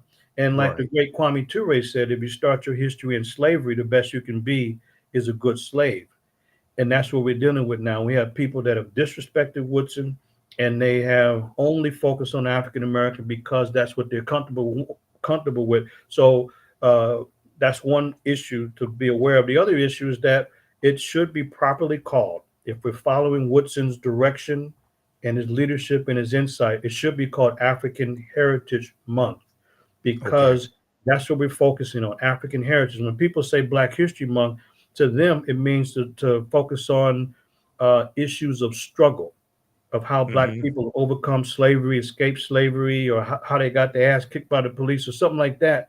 Right. And what Woodson was concerned about after the celebration was founded in 1926, if we see Woodson in the 1930s, he's criticizing at that time what was being done, always talking about something negative in Black people. He said, look, we have to assert our humanity. We have to look at Black contributions, achievements, and contributions in the world, and not always associate Black people with a problem. This is why Woodson focused on it as a celebration, and he's Right. embracing Africa. They had plays, they had all kind of skits, plays, all kind of things, important information about contributions, because Woodson understood that we had to assert our humanity and use at least some time of the year to focus on our unique achievements, accomplishments, and contributions in the world. And this is why he continues to embrace Africa. So as he's learning more, he's writing more about it. But what's happened is that people are more and more, they're uncomfortable with Africa. They leave out Woodson's focus on Africa. So when they say Black History Month, it means really, as some of us would say, it's a Negro version where you're only dealing with safe folks who are only you can only talk about them if they're fighting against slavery or during the civil rights or human rights era, which are great struggles, but it's very limited in scope. And Right. so African Heritage Month means that we have to embrace Africa as we look at the overall Black contributions. This is why at our college, we've always had themes that associate the celebration. That's what we have with Africa and our experience in the Americas. And we tell folks that we do not endorse all of the negativity you all want to bring in February, because this is a chance for us to assert our humanity. So it Right. should be African Heritage Month as a reminder that Africa must be the foundation for our perspective. But those that are dealing with Black History Month, most of that is negative. Like, for example, I saw a flyer, somebody shared something with me that somebody had a Black History Month event, and all I saw was a fashion show and some drinking. So what the hell is this? But this is a Black History Month event. You know what I mean? Because it ain't got nothing to do with Africa, and it's got nothing to do with contributions to humanity. So, Brother Michael, what's important is that we reteach and re-educate even the informed community, the so-called, whatever they call it, the conscious community, to shift, because this is the only way in which we can take back the focus created by Woodson and separate it from all this craziness and make sure that we define it as African Heritage Month and force people to have positive events that embrace our unique contributions to humanity, which I lay out in my book. I have a whole section on these contributions in math, medicine, architecture, social organization, medicine, you name it. And these contributions must be front and center. And this is what the concern was of Woodson, as he was criticizing those folks that only focused on problems and not the contributions of Black people. Excellent, excellent. And the name of Professor Manu Ampim's book again, is A History of African Civilizations. This is the second revised edition, A History of African Civilizations. You can get it at his website, advancingtheresearch.org, advancingtheresearch.org. We have it up here on the screen. We're going to put the link again here in the thread of the broadcast. Please support this brother. Order his book today. This is great reading material, great material to use with your children. I'm going to pull this back up, this slide I have, because this is a slide from my African American History Month presentations. And this is research I did years ago. If we just look at some of the themes, now there's been an annual theme since 1928. And if you go to ASALH's website, asala.org, asalh.org, they have all the themes going back to 1928, annual themes. 1928, Civilization, a World Achievement. 1933, Ethiopia meets Era in Truth. 1935, the Negro Achievements in Africa. 1936, African Background Outlined. Now, we know Dr. Woodson died in 1950, but 1960, the annual theme was Strengthening America Through Education in Negro History and African Culture. I don't understand how you deal with Negro history and African culture, but okay. This is 1960. But in 1971, African Civilization and Culture, a Worthy Historical Background. And then we know let me see, I have ASALH's website up here right now. We know in, let's see, 1992, you talked about African Roots, Experience New Worlds, Pre-Columbus to Spatial Exploration. So that was the 500-year commemoration of Columbus setting sail on his first voyage.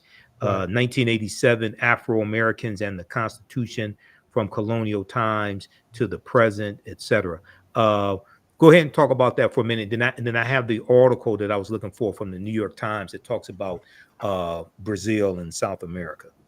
Yeah, these themes, it clearly shows Woodson's consistent and well-rounded focus on Africa.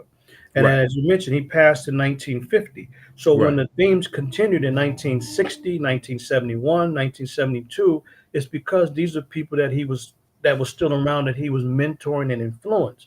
But as time has gone on, they've separated. I'm talking about the organization, from Woodson's focus on Africa, and the community and the public has fallen into this, unfortunately, of separating Woodson from Africa and separating his scholarship from Africa, because Woodson more and more was focusing on Egypt, Ethiopia. I mean, I can read so many different articles and statements that he made about Ethiopia as the forerunner of Kemet. He says that Ethiopia, Kush, came first. It was the forerunner. And his book, Ethiopia and Kush, Abyssinia, the grandmother. Yes. Mm-hmm. Go ahead. He's talking about that, and he's mentioning in his book, the African, the Negro in Our History. This is when, in 1922, this is when he starts to focus on this. And the Negro in Our History, this was the definitive textbook for decades until John Hope Franklin wrote his book. But before John Hope Franklin's book, From Slavery to Freedom, Woodson's book, the Negro in Our History, was the standard text. And so every aspect of his work, including the organization, you see it through the themes. You see Woodson's influence on Africa. But Brother Michael, we would never know that today if you read and listen to these scholars today. It ain't that the evidence is hard to find. Like you say, anybody can go to ASALH's website and see the themes and see the other publications. It's not difficult, but of course, now you got to go to the University of Chicago. You can get some of these early volumes and get the articles on. So this is why it was important for me in the second revised edition This is why it was important for me to expand the second edition and include a chapter on Woodson to blow up the myths and misinformation that is across the board. I mean, people who've read a lot, they know about the miseducation of the Negro, but there's a lot of other crucial and critical things that are not known about Woodson because we haven't read deeply enough, and scholars have carefully omitted Woodson's work on Africa. And that's why it's very important for me to get this information out. And when I've been doing presentations, people have been very surprised. Like for example, to show you Woodson's work, as he's the editor of the journal, so Journal of Negro History, Volume 1, Number 1, January 1916. Look, they have the first edition, first issue. This is what was impressive about Woodson. He wasn't writing alone. He had a Right. team of writers that was making this contribution. So Monroe wrote a piece called "The Passing Tradition and the African Civilization." This is the very first issue. And then there's Stafford, who wrote a book, "The Mind of the African Negro, Africans, as reflected in this Proverbs."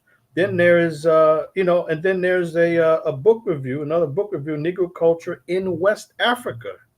So Mhm. you got this in the very first volume. Woodson pulls together a pool of writers to help support his writing and scholarship in the area. So it's a body of writers focusing on Africa in the very early period, over 100 years ago. And we would never know that until we Right. pull up those themes, which are public. You don't even have to register and become a Right. member to see that.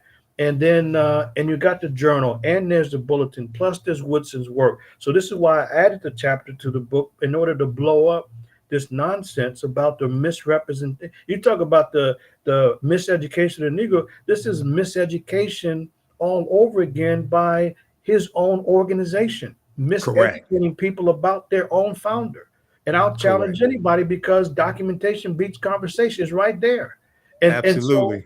and this is a key. And you know what? This is the second time in my research that I found this. The first was when I was shocked to see that the biggest file that Dr. King kept was his file on Africa and the Africa. African liberation movements. So here you got Mhm. two 20th century giants, and people around them have totally misrepresented the record because they're not comfortable. And not Right. because these men didn't focus on Africa, it's because the propagandists have Mhm. decided to omit this information. That's why it's so crucial, brother, to challenge people and make sure that we begin to call it and conceive of it and execute February as African Heritage Month to break away from the craziness around Black History Month, where you got nothing but superficial events that have nothing to do with Woodson, and we should not Right. want any part of that. And just to give people example, if they don't know what I'm talking about, they had an event at UC Berkeley out here a few years ago. It was some Mhm. black guy. He had apparently success at getting some white nationalists out of the KKK. So that became a Black History Month event to show his success in getting some white supremacists out of the KKK. And they put that on our website at the college. Somebody told me about it. I said, you know what? You got a few minutes to take that nonsense down. So we don't support that. How in the hell Right. does this become a part of our sacred celebration? It's about achievements, accomplishments, and contributions in the world, and to assert our humanity and not deal with all of the negativity that we hear and know about and learn about all the time. We cannot always associate Black people with a problem, but that's why I'm focusing on it and really telling the community we got to break away and move forward in February in the Woodsonian tradition and embrace Africa. Exactly. And just so people know, Dr. Woodson chose the second week in February, not because February is the shortest month of the year, but because it contains the birth dates of Abraham Lincoln and Frederick Douglass, the assumed birth date of Douglass. Douglass didn't know his exact birth date, so he took the birth date of February 14th. Most of us know that as Valentine's Day. And then Abraham Lincoln's birthday, February 12th, because going back to when Frederick Douglass dies in 1895. Basically, each birthday after that, we had celebrations in our community for Frederick Douglass, and then also there were celebrations that we had in our community for Abraham Lincoln's birthday as well. After Lincoln's assassinated in 1865. So because those two, you already had those celebrations taking place in the African American community, Dr. Woodson inserted this new cultural holiday, this new cultural celebration into that period. Okay, so that's why it's in February. It has nothing to do with February being the coldest month of the year, the shortest month of the year, and it's not something white people gave us either. Right. I hear this myth also. White people gave us the month of February. No, we took it. Okay, we created this. I want to go to this article here. This is the one I was looking for. This is from the New York Times. Discoveries challenge beliefs on humans' arrival in the Americas. Okay, and it talks about Sarah de Capavera, which is what you were talking about. This is from Right. March 27th, 2014. Simon Romero for the New York Times. It talks about Dr. Guidon, who you mentioned, and this is one I use in my classes. But it talks about right here. Researchers here say they have unearthed stone tools proving that humans reached what is now northeast Brazil as early as 22,000 years ago. The discovery adds to the growing body of research upending a prevailing belief of 20th century archaeology in the United States known as the Clovis model, also called the Clovis culture or what have you, in New Mexico. Which holds that people first arrived in the Americas from Asia about 13,000 years ago. So I think this is what you were talking about. Partly, brother. Partly. The problem with this article is like the articles that I share with students is that in mainstream publications, they are willing to admit the earliest or youngest dates from a site because an Yes. archaeological site, because of the different levels, the mainstream, first of all, they dismiss the evidence, but if they ever even acknowledge it, like at Monteverde, they'll deal with the top level and not the lower levels. And Right. so Professor Guidon did not come up with 22,000. Professor Guidon specifically and her team, they dated the page of Ferrat, so that the 48,000. So Professor Guidon, they dated the page of Ferrata site, which is in the Sierra de Capavera National Park. And so in the national park, Sierra de Capavera National Park, the page of Ferrata is 48,000 years ago. And that's before the charcoal at the hearth. The hearth, this dates it now to 56,000 years ago. So yes, it's the same site, but this article is mixing up. It looks like they're mixing up some of the dates, but it's definitely it's the oldest clearly documented site. And Professor Guidon was attacked simply because the dates blow away all the Bering Strait ideas and theories because Right. it's interesting, the scholars and scientists in Europe don't have much problem with the date. The people who debate the dates are those in the Americas because they've built careers on it, and so they are willing to fight and destroy anybody's career who has any dates before this 13, 14, 15,000 year barrier. So there's Right. many different sites, and Page of Ferrata is the one that gives them the most heartburn, and Monteverde gives them heartburn, and so does the other sites such as Puebla, Mexico. It gives them heartburn Puebla, because Mexico. there's no way that they can dismiss this other than by claiming what can they claim? If somebody made a dating error? Wait a minute, these are professionals. What do you mean Right. a dating error? Prove the dating error. They can't prove the dating error, so it's then to question the motives.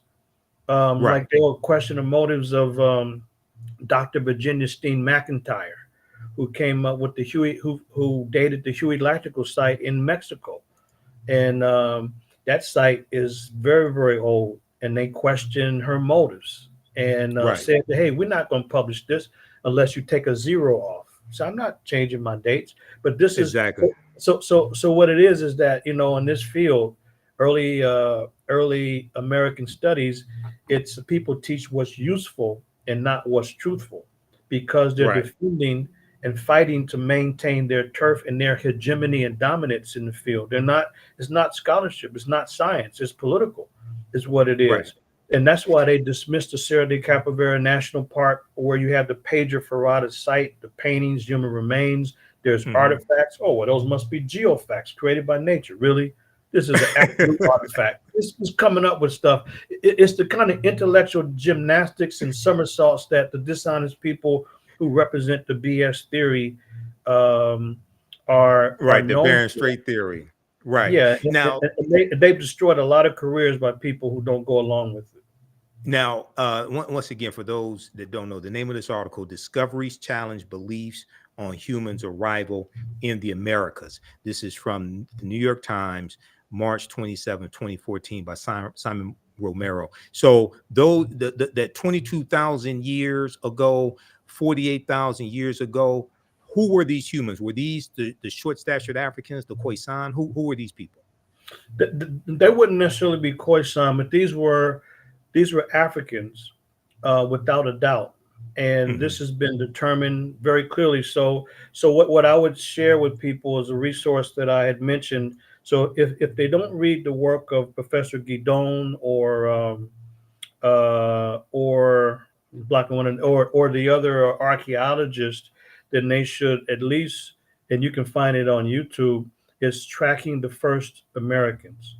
And Tracking the First Americans. Yeah, That's a documentary, right? it's a documentary. It's only about an hour, because the first people who established the site in Brazil, they were attacked by a different racial group. You see battles through the rock art, and you see a different racial group, a different racial type, also found in the skeletal evidence as well.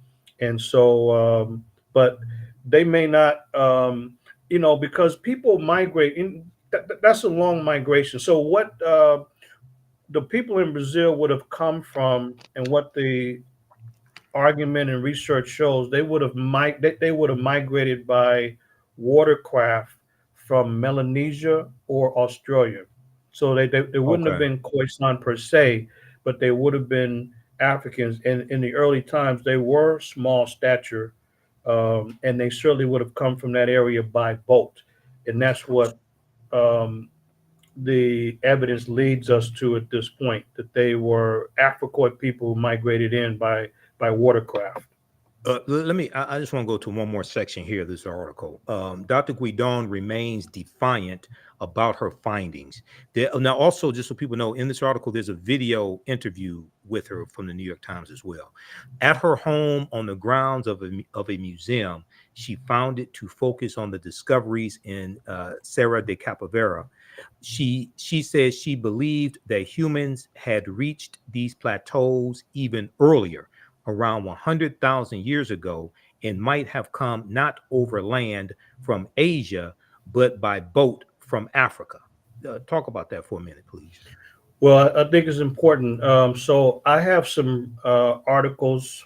Some of the because an article like this, what we do is we look at where was the original publication and original studies published, because this is a summary of Guidon's work. So Right. what I share with the students is some of the original writing, where she, because if a researcher is speculating about some dates, they know they're going to get attacked. Now, she didn't expect to get attacked, but she learned that that's what it was.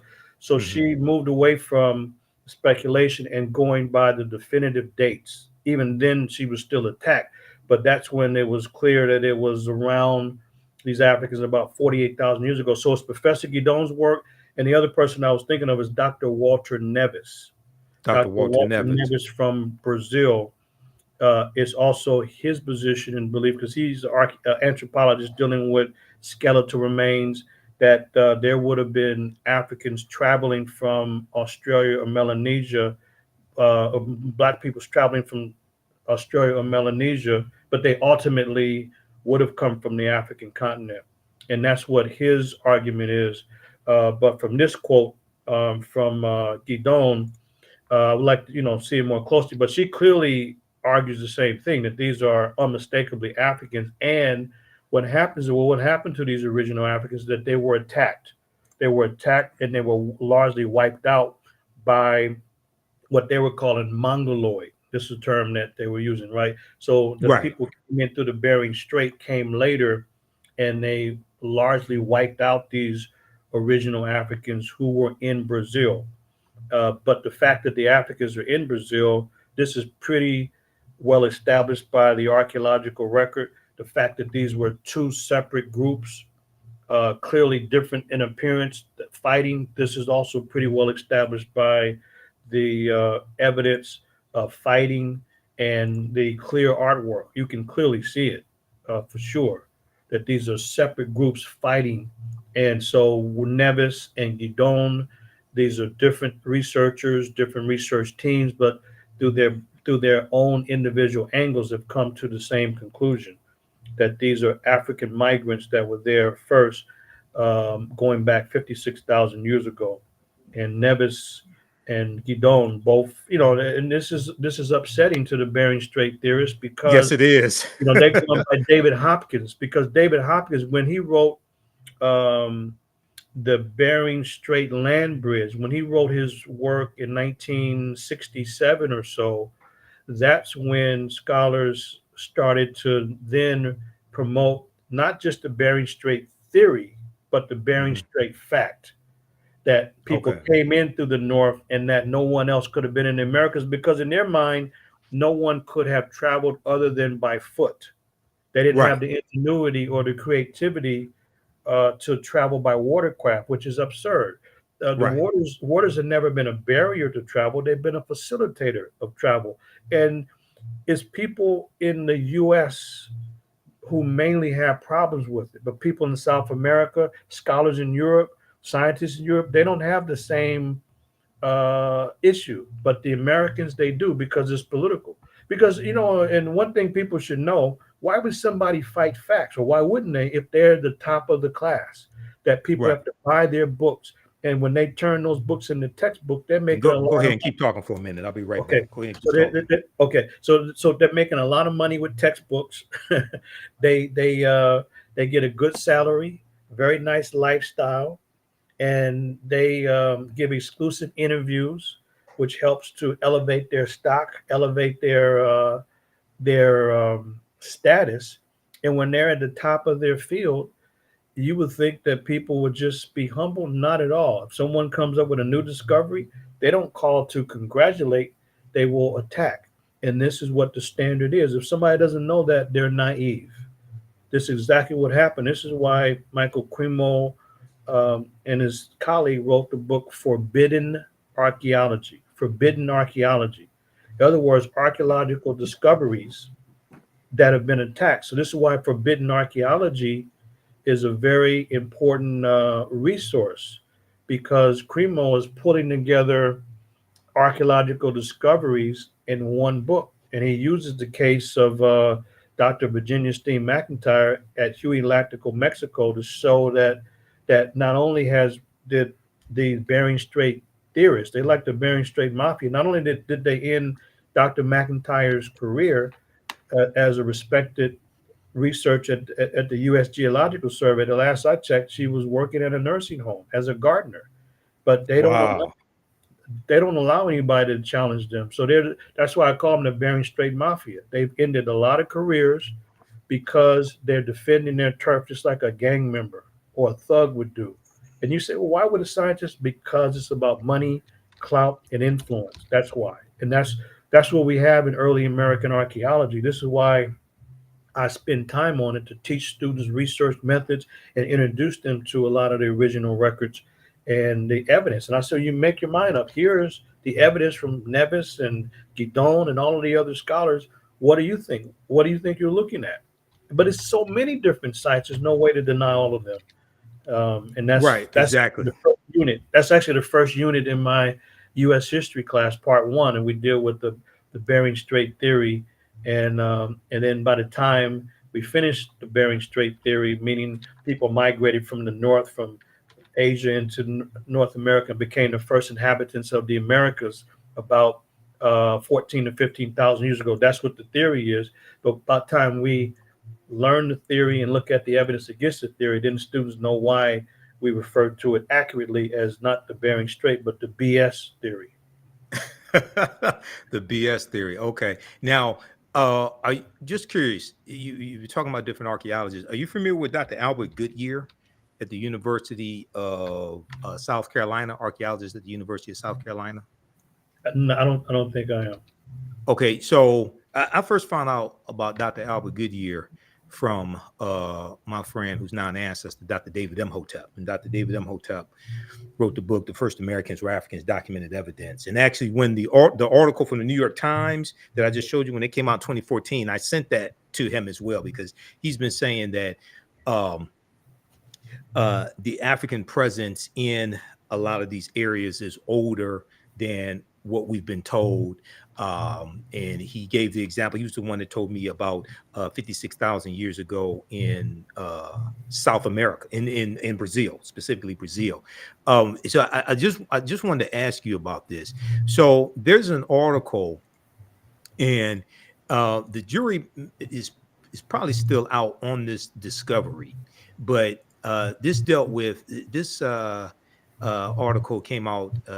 All the news outlets had stories on this. This particular one is from NBCnews.com. Mastodon bone findings could upend our understanding of human history. And this article is from, if people want to read it, April 26, 2017. But the main thing that I wanted to focus in on here is they mentioned Dr. Albert Goodyear, and I'm familiar with some of his work. But the article, going to your point, how archaeologists who put forth evidence that contradicts the status quo in archaeology, especially evidence that goes against the Clovis culture model or the Clovis model, they are attacked. This article says, and the archaeology mainstream is very unforgiving of researchers who challenge the accepted dates, said Albert Goodyear of Dr. Albert Goodyear of the University of South Carolina, who's been working to prove for years, FOR, for years, that stone tools found in a South Carolina site date to as long as 50,000 years ago. Now, Dr. Albert Goodyear is a white man, just so people know. He said, quote, there is a lot of ignorance and arrogance about just how little we know about the Western Hemisphere. And so he was not involved in this discovery in San Diego dealing with the mastodon skeletons. He said, these things are very controversial. Okay, very controversial. But he did say the discovery in San Diego is compelling. And let me see now. Okay, so just go ahead and comment on that. And the reason why I wanted to bring that up is because the discovery that he made in Allendale County, South Carolina in 2004, he and his team said they found 13 different types of evidence documenting a presence of humans here in this land. So it'd be the South Carolina, Georgia area. Going back, he said it dates back at least 51,700 years ago. Okay, but just talk about what he's saying when archaeologists present evidence that contradicts mainstream archaeology, how they get attacked.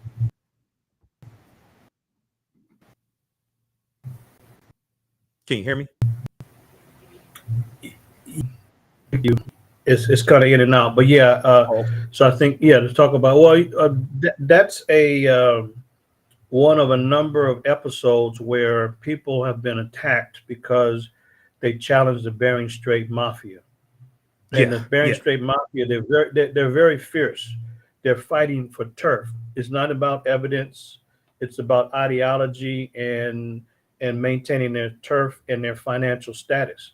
Because like when people have textbooks, they make a lot of money, and students are the victims of it. That's why there's a movement for zero textbook costs, or ZTC. Wow. And so that's big. And so like on our website, for example, for our classes at Contra Costa College, there's a symbol now, whether or not you have a zero textbook costs, because that's the position now, to protect students from this high pricing of textbook.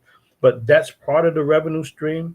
plus doing exclusive interviews for the History Channel or National Geographic. That's Yes. another revenue stream. Plus, they get grants and fellowships. That's another revenue stream. So when newer scholars come about and they find something that directly contradicts the dates and details presented earlier, then what we're asking these folks to do is to be honest Right.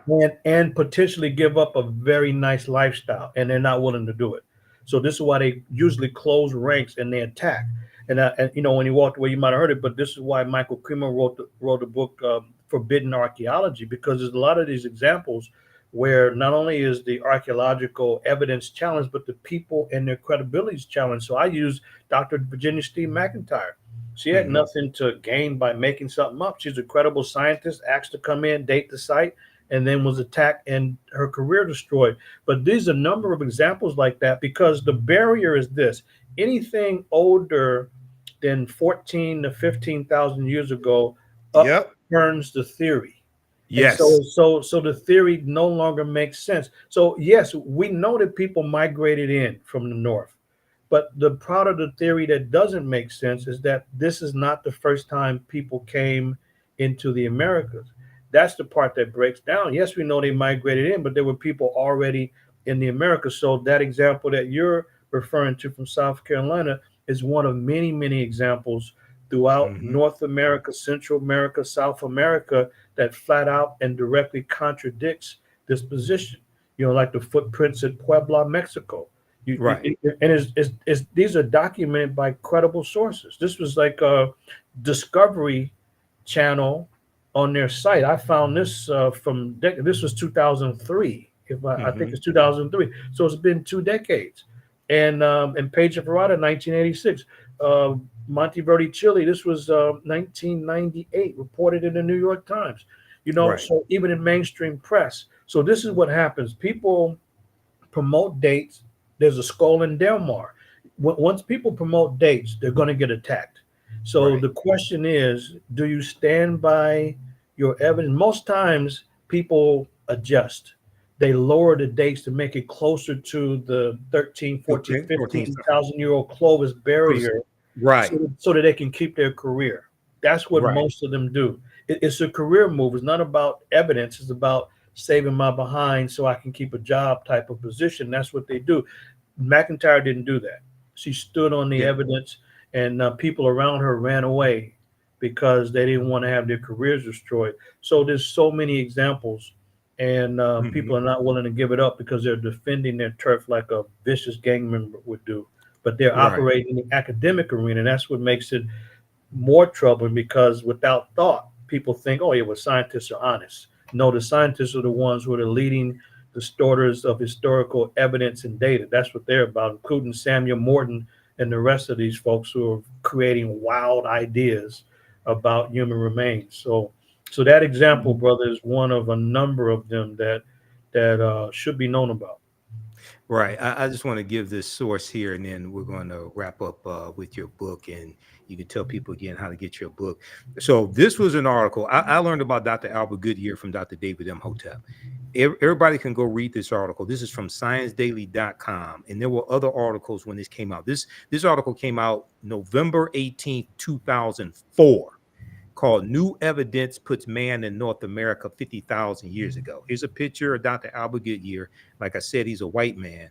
And this put, if this is true, this puts an African presence in North America 50,000 years ago. But this is the discovery that he and his team made in South Carolina.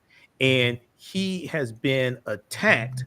And I quoted him in that article from 2017. He has been attacked, and they're trying to, the establishment archaeologists are trying to disprove his discovery. And the reason why is, if they have to admit that there were people here before the Clovis culture in New Mexico, people are going to find out that these were African people. If you have evidence that the first people in this land that we call the United States of America, or what some Native Americans call Turtle Island, were African people, game over. Because the consciousness of African people will be transformed overnight.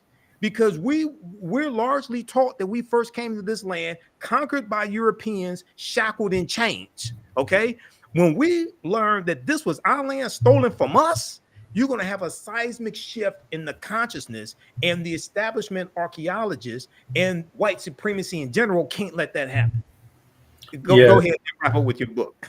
yeah. Well, the thing I would add from a research methods point of view is that to all of the articles, it's incumbent for the primary researcher to go to the original study, Mhm. because when the articles come out, that alerts the public about a new discovery. But all of the articles that come out, they'll indicate the research team, who led the team, and what institution they're affiliated with, as well as where the original study is published. Right, So that's where it really is important to go to the original study and then examine the evidence, because that's where the attacks take place, not necessarily the newspaper or general journal article that comes up, a newspaper article, but the actual study, and does the evidence prove right. what it is Attacking that's the being. study.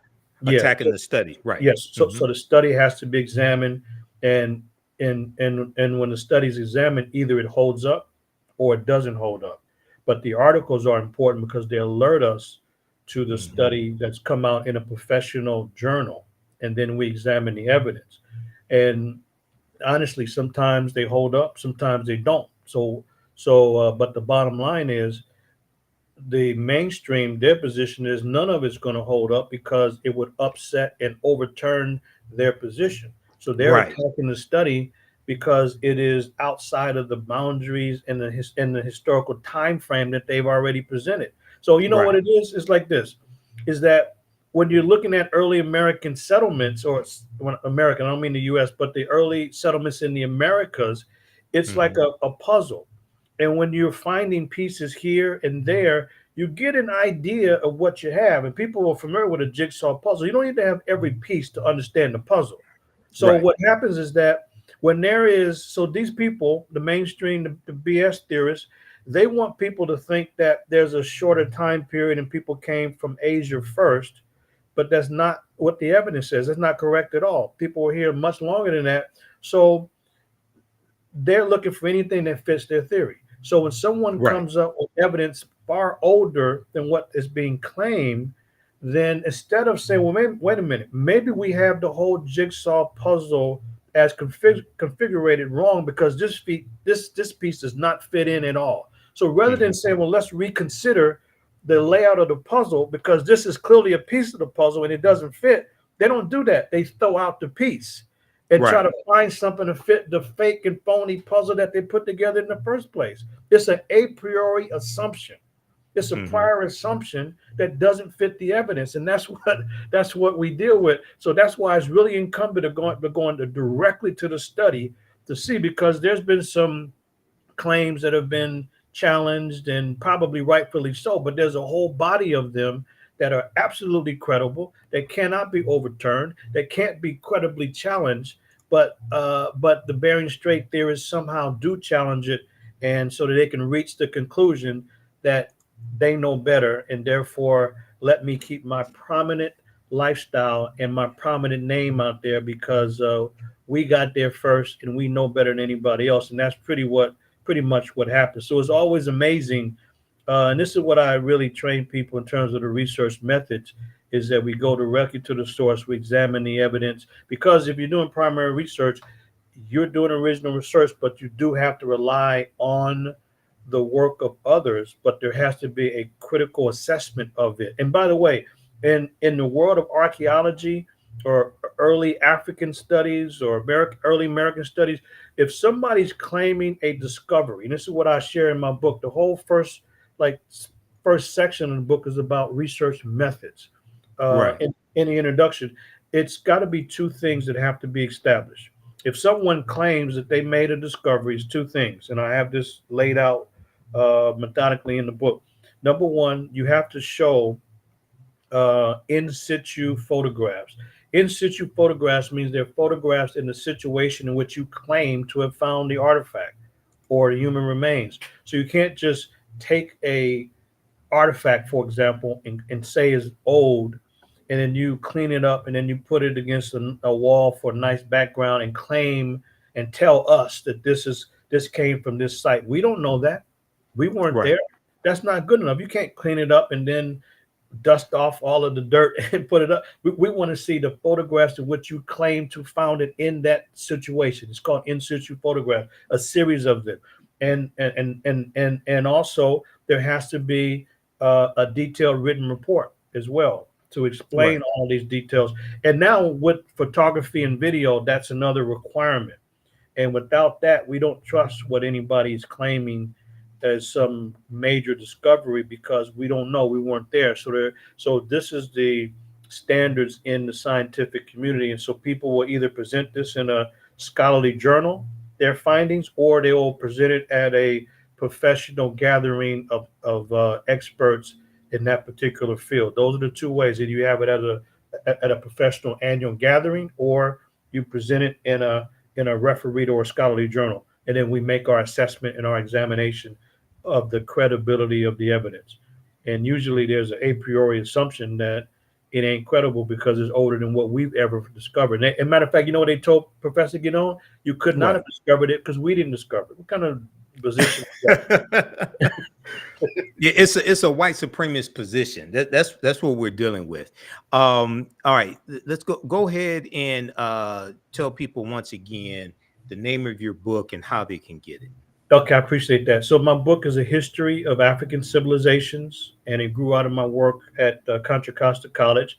It's a small part of what I teach there, but it's a second revised edition. It's only $29.95. It's some of my field research in various countries over the last 3 decades, and it moves through the survey of the civilizations on the African continent, and also a little influence, a little focus on the influence of the Moors in Spain, as well as the African original presence and influence in the Americas before slavery, before Columbus, even before Christ. So the main thing is to really put African civilizations on the map and to talk about Africa without having to deal with slavery and colonialism and when Africa was derailed. The book is not focusing on that. That's a whole nother Right. story. We're focusing on Africa at the apex of human achievement. And so that's my book. So, and it's also useful in the classroom or in the homeschool. If people are teaching at home or just want to learn at home and build your library, the book Right. is useful in all of those scenarios. His website is advancingtheresearch.org, advancingtheresearch.org. Get Professor Manu Ampim's latest book, A History of African Civilizations. This is the second revised edition. Also, Brother Haki had the question, do you have any tours coming up? I do, and thanks for the question. So this summer, I'm going to take two groups. It'll be a tour to Kemet or Egypt from June 8th through the 22nd, 15 days, and then after that, I'm leading an educational tour to Ethiopia or the land of Kush from June 25th through July 10th. That's 16 days, and just so people are aware that for the tours that I lead, I take people to 25% more sites and monuments than any other tour. It doesn't Mhm. mean the other tours don't have value, but we go to 25% more locations. So the tours, you can reach me, probably the easiest way is through Facebook, YouTube, or just at Manu Ampim at Gmail. Manu Okay. Ampim at Gmail. And then you can learn about the tours because the deadlines are coming up in April. So there's Right. still room for both Kemet and Ethiopia, but the deadlines are coming up. Kemet and then Ethiopia. Can people contact you through your website, advancingtheresearch.org? Yes, they can. Yeah, they can contact us Click right on there at the contact website. and click on contact us, Yeah, contact up in contact the us, and at the they top of the can just, page. yeah, at top of it, they can just email at Okay. info at advancingtheresearch.org as well. Okay. And we have Info. one other, yeah, next weekend we'll have one other last session about the educational tours to Kemet and Ethiopia. And I'm excited because we're going to bring a great group this summer. And then after the tours, I'm going to continue my work in the Omo Valley in South Sudan this summer. But please join us, folks. And I'll say one thing. Sometimes people Yes. say, well, sometimes they'll say, well, do you go every year? No such thing as every year, because you never know. Like, for example, Right. COVID disrupted travel, and so did the Egyptian revolution, or what they Right. call the Arab Spring in 2011. It disrupted. So twice in a decade, we had situations where no one can travel to the area. So you never really know. But we're Right. going this year. So check it out and come learn. Yeah, come Is that learn, have a good time. So yeah, I appreciate it, brother. I mean, this is no African problem? History, African History Network. That's what Yes. that, Yep. that, That's what that's we what it's do. about. That's it. That's Exactly. what we do. All right, brother. Well, look, you have a Yes. good day, Professor Manu Ampim. Thanks for taking time out of your busy schedule to come on today. Everybody stay on for one more minute. Got a special message for you. So we'll talk to you soon, okay, brother? And buy his book, please, and go on his tour. All right, Thank brother. you, brother Peace. Michael. Okay, All brother. right. Peace. Hotel. Peace. Hotel. Peace. All right, everybody. That is Professor Manu Ampim. Be sure to follow us here on our Facebook fan page, The African History Network, my YouTube channel, Michael Imhotep, Imhotep. Follow us on our social media platforms as well, on Twitter and Instagram. We have the information here on the homepage of our website, AfricanHistoryNetwork.com. You can also register for the 10-week online history course that I teach, where we deal with thousands of years of history and what leads up to the transatlantic slave trade taking place. This is a class that I created the curriculum. I've been teaching it since 2017, on and off. Ancient Kemet, the Moors, and the Ma'afa, understanding the transatlantic slave trade, what they didn't teach you in school. So the class is discounted to $60. We're going to do about 12 class sessions, including the first session, which was an overview. We have the class lesson plan here for all 10 or 11 class sessions as well. So you can see the type of content that we cover. You can download the class lesson plans here as well. So we deal with thousands of years of history and what leads up to the transatlantic slave trade taking place. We look at some ancient African civilizations, not just ancient Kemet, but also Kush, Ethiopia. We look at Great Zimbabwe. We look at Hannibal Barca and Carthage. We talk about the African Moors as well. We have a preview of the class here also. So you can register for it. Click right here to register for the class. We do the sessions live. All the sessions are archived and recorded, so you can go back and watch it anytime. So a year from now, 2 years from now, you have full access. You can go back and watch the entire course, okay? Our next classes are Saturday, April 6th, Saturday, April 13th, April 20th, April 27th, 2024. And we do the classes usually 2 p.m. to 5 p.m. Eastern Standard Time. We may have one last class session after April 27th. We have to see how much we can cover, okay? But as soon as you register, you can start watching the content. And we're going to post the link right here, so you can start watching it right now as soon as you register for the class. The content is PG-13, so you can use this with your children. There are 80 to 100 articles that we reference in the class. There's like 15 books. You don't have to buy any books to follow along in class. And we talk about this here in the lesson plan. Okay, we can't start studying our history and slavery even when we study the transatlantic slave trade, which is important. We can't start in 1619 or the 1440s. When the Portuguese get involved, we have to deal with hundreds of years. Deal with the 800-year occupation of Europe by the Africans known as the Moors. Also deal with some of the history of the Khoisan, who go all around the world. There are 200 slides, over 200 slides that I put together in our PowerPoint presentation that we'll look at. There are 80 to 100 articles that we'll reference. So I picked out the articles. There are 15 books that we reference. So we show you excerpts of the book on the screen. You don't have to buy any of the books if you don't want to. They're good for your library if you want to. Also, we'll look at excerpts of interviews that I've done with some of our scholars, like Professor James Small, Professor Kabahai Kamene, Anthony Browder, Tony Browder, who wrote Nile Valley Contributions to Civilization and Egypt on the Potomac. We use those two books. Those are two of the books we use in the class. Also, we'll look at excerpts of interviews that I've done with Renoka Rashidi and some other scholars also. Okay, so we do the sessions live. All the sessions are recorded. You can go back and watch it anytime. All right. That's Ancient Kemet, the Moors, and the Ma'afa, Understanding the Transatlantic Slave Trade, what they didn't teach you in school. If you want to support the African History Network, another way you can do so through, now this is the show I did deconstructing Candace Owens, the lies she was telling on the Breakfast Club. This is part 1 of the fact check. This was 2.5 hours, and we got into some deep history. I provided sources dispelling a lot of the nonsense she was talking about. Part 2, we're going to do that on Sunday, April 7th. It'll be 8 p.m. Eastern Standard Time here on the African History Network show, because we're going to get into the lies that she was talking, saying that Donald Trump would be better for America. Donald Trump is better for Black people, things like this. We can go through and point by point dispel all that nonsense she was talking about. Listen to the African History Network show Sundays, 9 p.m. Eastern Standard Time on Facebook and YouTube. We're listen to the podcast also. It's a podcast from search for the African History Network show, or click right here, the link for podcast. Then we have our Cash App and PayPal information here. $ the AHN show through Cash App. $ the AHN show through Cash App. Also through PayPal, paypal.me /the AHN show. This helps us keep doing the research, stay on the air, pay some of the bills, finance the research, finance the broadcast, etc.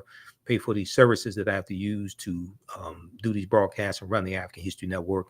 This is our official Cash App account, $ the AHN show, SHOW. When you go to the, say, Michael, these other ones here, and it's like 5 fake African History Network Cash App accounts I've identified that they're stealing money from us. You can click here on our link. It shows our QR code. So this is our Cash App account, and we have the link for PayPal as well. Okay. And lastly, we have a bundle pack where you get 15 of my lectures in digital download format. That is African History Awakens the African Mind from Mental Death. African History Awakens the African Mind from Mental Death. We have it in digital download format, so you can download the videos and keep them.